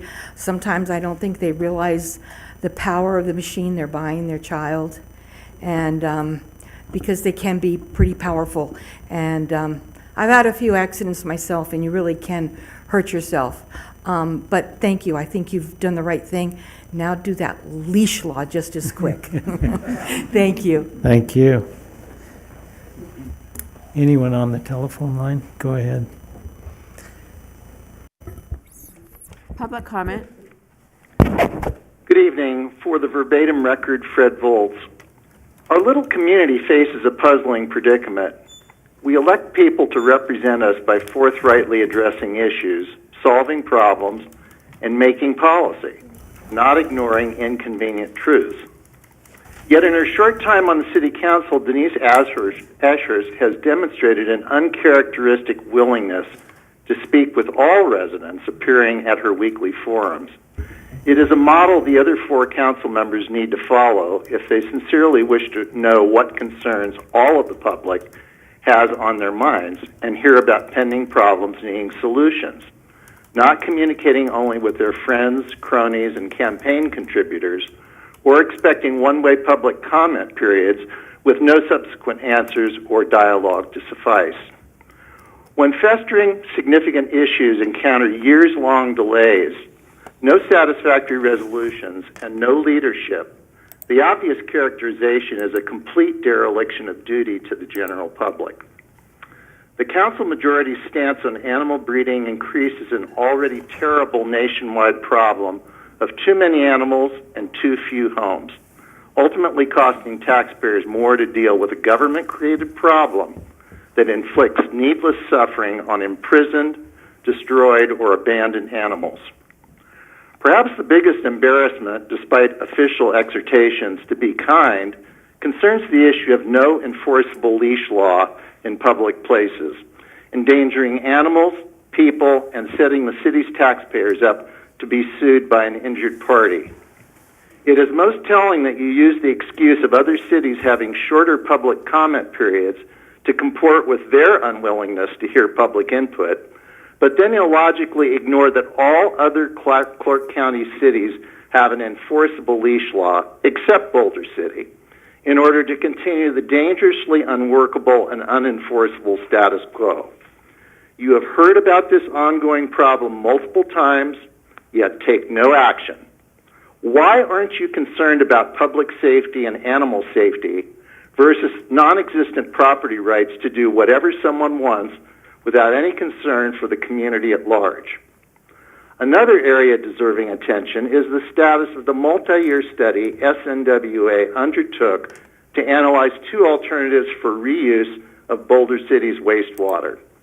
The study results were due 2 months ago after spending millions of ratepayer dollars. What's the holdup, and when will the results be released for public review? Perhaps the city's representative will inquire and report back. Thank you. Thank you. Anyone else on the phone line? Come forward. I'll keep this short.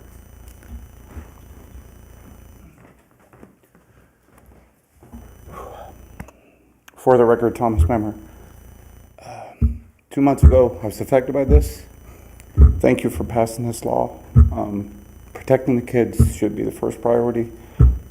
Apparently, I'm still screwed up about this, but thank you for protecting our children. Thank you. Appreciate it. Anyone else here in chambers like to come forward?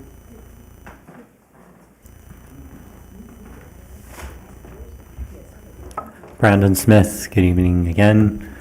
Mayor, council, staff.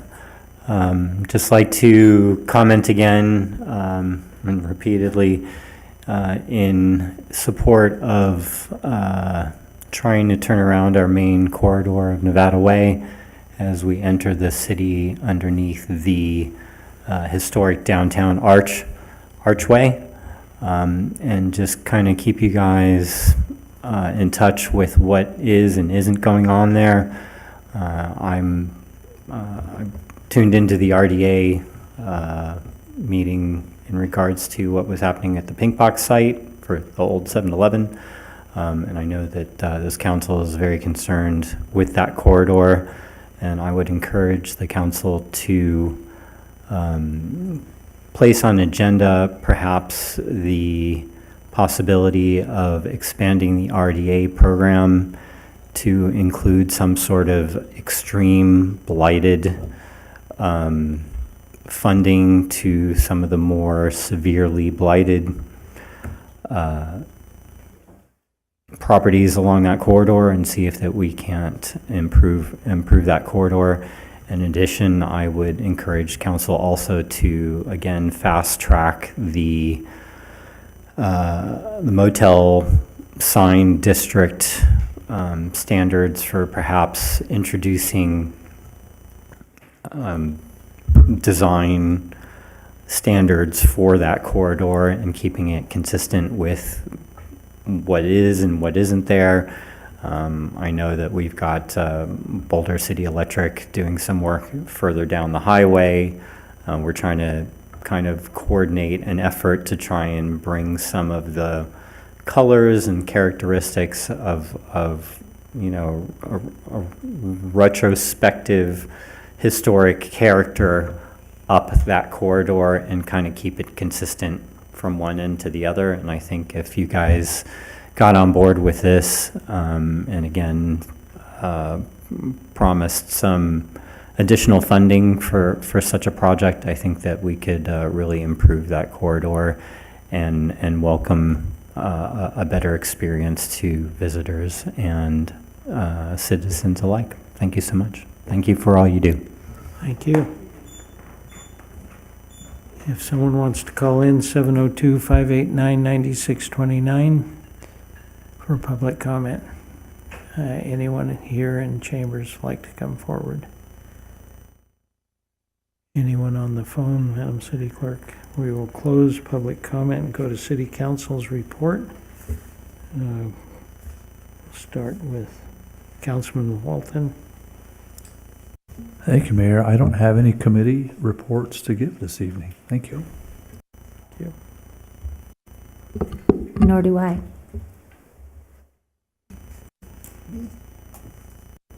Well, I have lots to, no. I don't know if anybody's been by and seen the new sign as you're coming up from the lakeside. That's over there. But there's a new addition up there, and they had a naming contest, and it's Bootleg Billy. So when you go by, I hope everybody looks for Bootleg Billy, because very charming young man. And then also, August 30th is National Trafficking Awareness Day. And I just wanted to let everybody know that and remind them. And because we have our St. Jude's here, and their colors are purple for that day. So if everybody could be encouraged to wear purple on August 30th. And also today is Love Your Dog Day. And so I'm going to let Brandon know, but if anybody from today until the end of the month, if you want to adopt a dog, I'll pay for it, and because I love my dog so much, and it's going to be their donation to the animal shelter. So go get yourself a dog from the animal shelter, and it's all paid for. And I'll let Brandon know that's going to be happening. Also, the Chamber is doing their Main Street project. On Main Street project they're going to have a New Year's Eve party, and I hope everybody's going to plan on that. They're going to block the street off. They're going to have bands. They're going to, well, they have a DJ, I'm sorry. And they'll have, you can sit out in the street and just have a great time, and it'll be safe and a lot of fun. And so I hope everybody will put on their calendar to join downtown Main Street to have that New Year's Eve experience. And also, I hope I went by Elm and Buchanan, and they're putting in where they have the handicap access.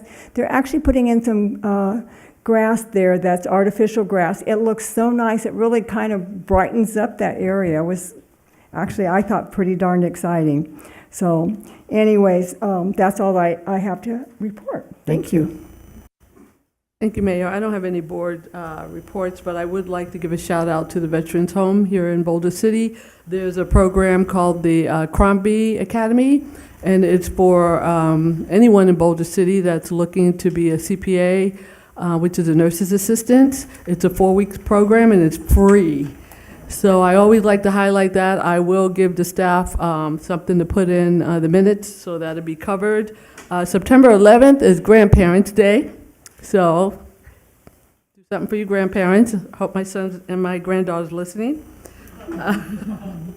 And there's a new supper club that's opening here, I guess where the old Evans were. was. I do want to encourage everyone to visit our establishments downtown. They are, it's summertime anyway, so there's not as many travelers that come through. But if we could just shop local for the next couple of months, I think that'll help out. And, take your grandparents to dinner. That's all I have. Thank you, Mayor. Thank you. Thank you. So we have been blessed today. We've had a wonderful discussion. I appreciate people who have come and people who have cared so much for other people. And we enjoy as much as sometimes I make light of things, public comment clearly is something that is a thing that we appreciate and count on being able to do. And if there's nothing else, the meeting is adjourned. Thank you.